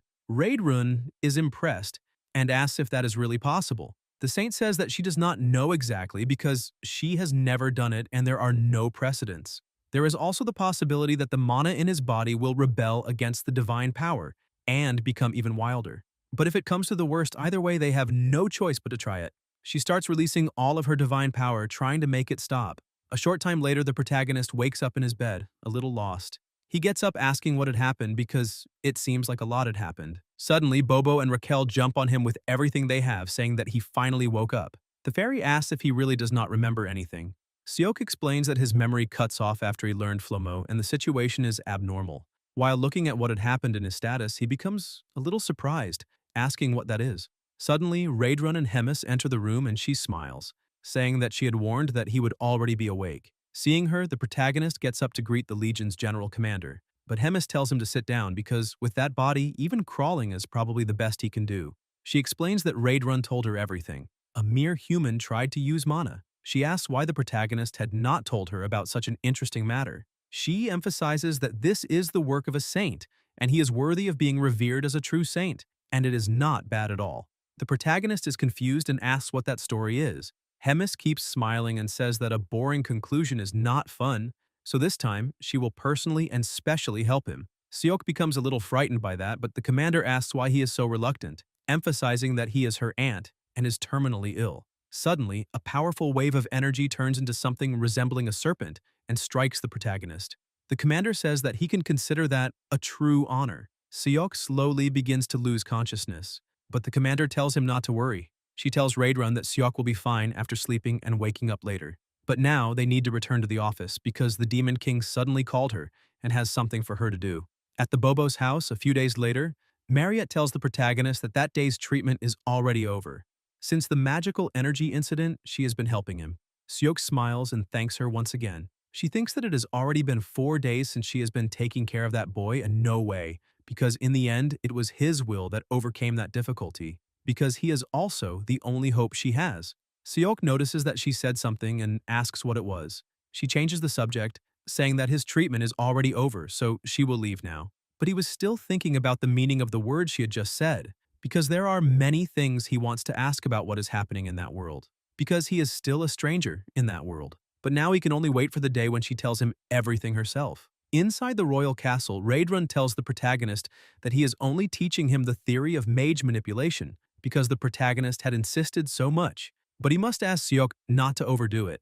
Seok emphasizes that everything is fine because it has already been 4 days since he ripped out his eye, because they said that the protagonist simply should not use magical or demonic energy for a while. Raidrun thinks that it has already been 4 days since the general commander left her post. The regular meeting held at the Demon King's castle is an annual event, however. This year he has a bad feeling for some reason. Seok starts shouting, calling Raidrun, because he had seen that he was lost in thought. The commander apologizes and says that he was thinking about something else for a moment. The protagonist laughs, saying that he has been very busy lately because of his duties as vice commander. For that reason, he would like to know if there is anything he can help with. Raidrun laughs and says that everything is fine because it is almost time for the commander to return. Although the summoning period is much earlier that year, there should not be much difference. For that reason, the protagonist should not worry about that kind of thing and should focus only on managing the fortress. Seok says that he understands everything and will do as he wishes. Raidrun thinks that Seok is getting stronger every day, and as the mana penetrates his body also develops, and if he stabilizes like this, he will grow infinitely. Suddenly, he senses something very strange and stands up on alert. The protagonist is surprised and asks what is happening. He grabs his spear, saying that there is another divine being inside that castle besides the saint, and it may be that someone has infiltrated the castle. He emphasizes that he will check the situation but asks the protagonist to wait there inside. Meanwhile, the 4 invaders emphasize that the invasion was easier than they thought, but they still did not know why Hemis was not there. Gapin asks them to speak more quietly because even if Hemis is not there, that castle still has another monster called the Crimson Nightmare. Suddenly, Raidrun appears in front of them, questioning how those humans know that the commander is absent. All of them prepare for battle, and one of them asks if that is the Crimson Nightmare. Gapin tries to control his companions, asking them not to panic. He asks 2 of his companions to go retrieve the saint, while he and the other one will stay there to face the Crimson Nightmare. Raidrun realizes that apparently their target is the next saint, and the room where she is being detained is not far from there. He thinks that dealing with those idiotic humans is not difficult, but dealing with the 2 of them while also preventing the others from escaping to the saint will not be easy. Suddenly, the protagonist appears, calling out to him and saying that apparently things seem serious. Raidrun gets irritated, saying that he had clearly told him not to leave that room, but then thinks that maybe he should be grateful now. He explains the situation to the protagonist, saying that those guys' target is the next saint, so he needs to take the saint and run away immediately. He throws a necklace to Zyok, but the protagonist gets a little confused, asking why he has to do that with that necklace. Gaipin begins his attacks, and the commander says that the necklace is the proof he uses to gather all the high-ranking officers of the unit. The protagonist says that he understands and starts running. Gaipin asks what his companions are doing because they need to stop that bastard immediately. Raidrun says that Gaipin cannot take the saint without the commander's permission. He uses combat technique, 7th form, crushing strike. Raquel asks what mission the hero's doing now. The protagonist, irritated, asks how many more times he will have to explain it.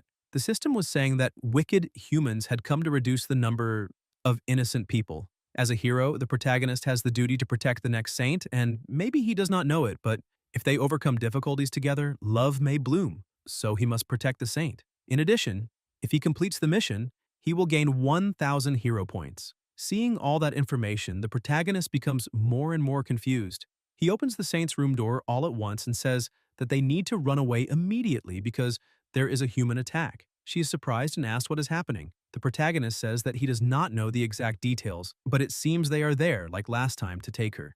The two invaders approach the room and the guards say that the intruders have arrived, but they must follow the commander's orders and hold those guys there. So the protagonist needs to take the saint and run away immediately. Seok grabs her by the arm, but the saint asks him to wait a minute. However, he says that they do not have a minute, lifts her into his arms, and runs away. Meanwhile, in the conference room of the Demon King's army, the 4th general of the 3rd Legion was saying that Doris really is an idiot, but no one thought he would end up falling out of Hemis's favor because who is the idiot who can be defeated by a simple inferior human? Hemis had said that he needed to restore himself while she was away. During the meeting, he says that there are no more opinions, so they can end today's meeting because they only need to follow the script. And if there is any problem, suddenly one of the goblins appears, throwing the door open and telling Commander Roiger that there is an urgent report. Roiger asks what it is.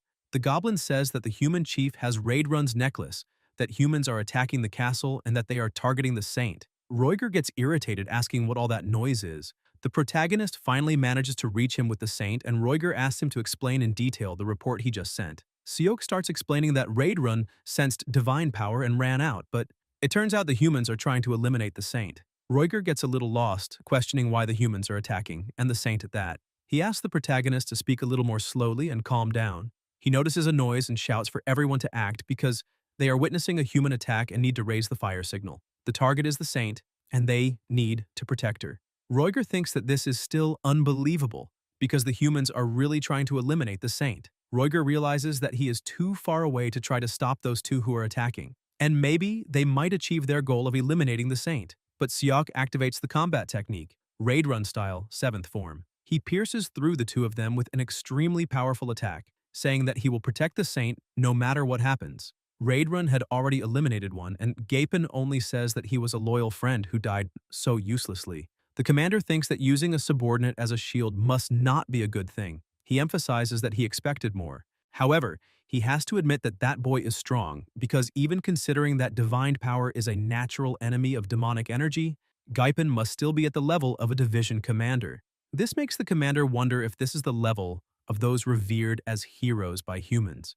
Gaipin continues laughing, saying that in the end, even the Crimson Nightmare, who made people tremble, is just another demon. Raidrun is surprised, saying that even though Gaipin knows he cannot defeat him, he still remains very calm. Gaipin laughs and says that is obvious, because with the real commander out of the castle, the greatest power inside that place is the Crimson Nightmare. Now, he only needs to hold him there and wait for his subordinates to deal with Mariette. Raidrun thinks that that boy is right about Hemis's absence. In addition, he also managed to discover the castle's defenses, which means information has leaked, but he does not know how far it went. He throws the other guy to the ground, saying that the conversation ends there because time is very short and they need to finish this quickly. Gaipin continues acting arrogantly, asking how he is going to do that, because he knows very well that the power he possesses is completely incompatible with his. Raidrun tells him to engrave one more line into common sense and begins releasing even more of his power, creating a powerful aura around himself. Meanwhile, beside the protagonist, someone says that he had not heard that the Demon King's army had another hero. The man stands up with a sword in hand, saying that the saint, and now him too, because no one thought there would be 3 corrupted humans. The protagonist keeps his fighting stance, saying that they have already failed because soon the castle's entire force will be ready and there. So no matter how strong that guy is, he still cannot face an entire legion alone. Therefore, he does not need to waste his strength. He just needs to surrender. The man laughs, asking if he thinks it will really be like that. Roiger keeps wondering when he learned Raidrun's aura, but thanks to that, he is only acting recklessly. The invader who had been captured starts reciting that his body belongs to God, so he will sacrifice himself and return his body to the divine realm. Therefore, he must grant divine power to fight evil. Suddenly, a powerful flame begins to appear and Roiger is trapped outside because of the divine magic, because this is a spell that burns one's own body. He thinks that it is not a technique to be used while sane. Meanwhile, inside those flames, the invader explains to the protagonist that those are walls of flame hidden with the divinity of a high-ranking paladin. Most of the weak would be incinerated with just one touch, and even high-ranking outer demons cannot easily break through those flames. Therefore, the protagonist needs to hand over the saint and surrender immediately. Seok remains irritated, questioning why they are trying to eliminate another human. He emphasizes that even if he is not on the human side, the saint still is.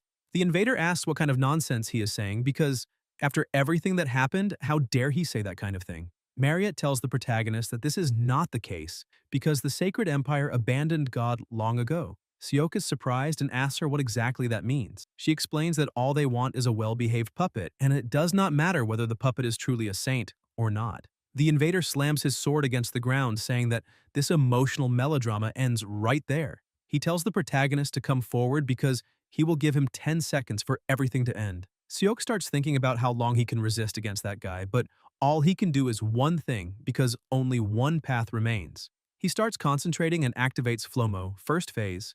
The saint gets worried about him, asking if he is really going to try using demonic energy now, because she had already said that his body would not endure it. The protagonist continues feeling absurd pain because his heart feels like it is going to explode. However, he shouts that, at this rate, the two of them are going to die anyway. He thinks that no matter what happens anymore, he needs to succeed somehow, and rises to the second phase. His body begins to collapse. He remembers Raidrun explaining that Flomo progresses in 3 stages: blooming, full bloom, and fallen petals. The fact that a single art has stages means that it is very dangerous.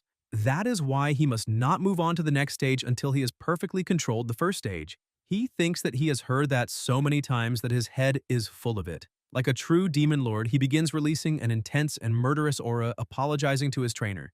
But he shouts that just this once he needs to overdo it again. He is taken to another dimension inside his head and emphasizes that it feels like his heart is going to explode at any moment because his body is screaming at him to stop that madness. Raquel tries to stop him, saying that he is crazy and if he continues doing that, he will not endure it because his entire body will collapse and there will be no turning back. But the protagonist closes his eyes and ears, thinking that he must not listen to anyone. His focus must be complete and absolute. He activates the final form, Fallen Petals, and his body changes drastically. He asks Raquel to apply the buff and keep going without stopping. The invader reaches the end of his countdown and sees that a human is using Flomo, which means he is not an ordinary hero. Seok concentrates and charges forward with everything he has. The invader realizes that the protagonist is already in the 3rd stage. He does not know how a human could use demonic energy, however. His strength will run out in a few minutes. So, as long as he can simply wait, victory will be his.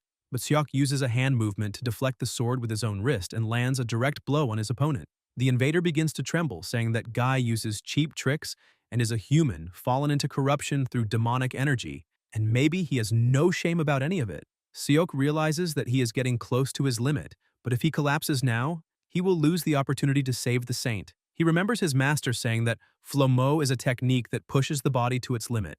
If he puts pressure on himself in that state, his body will never recover again. He continues concentrating and putting more and more pressure on his own body, saying that his hair may be like that of a demon, but his tears are not, so death no longer matters to him. Guys, if you enjoyed the video, leave a like, comment, and subscribe to the channel so you don't miss new content. Thank you.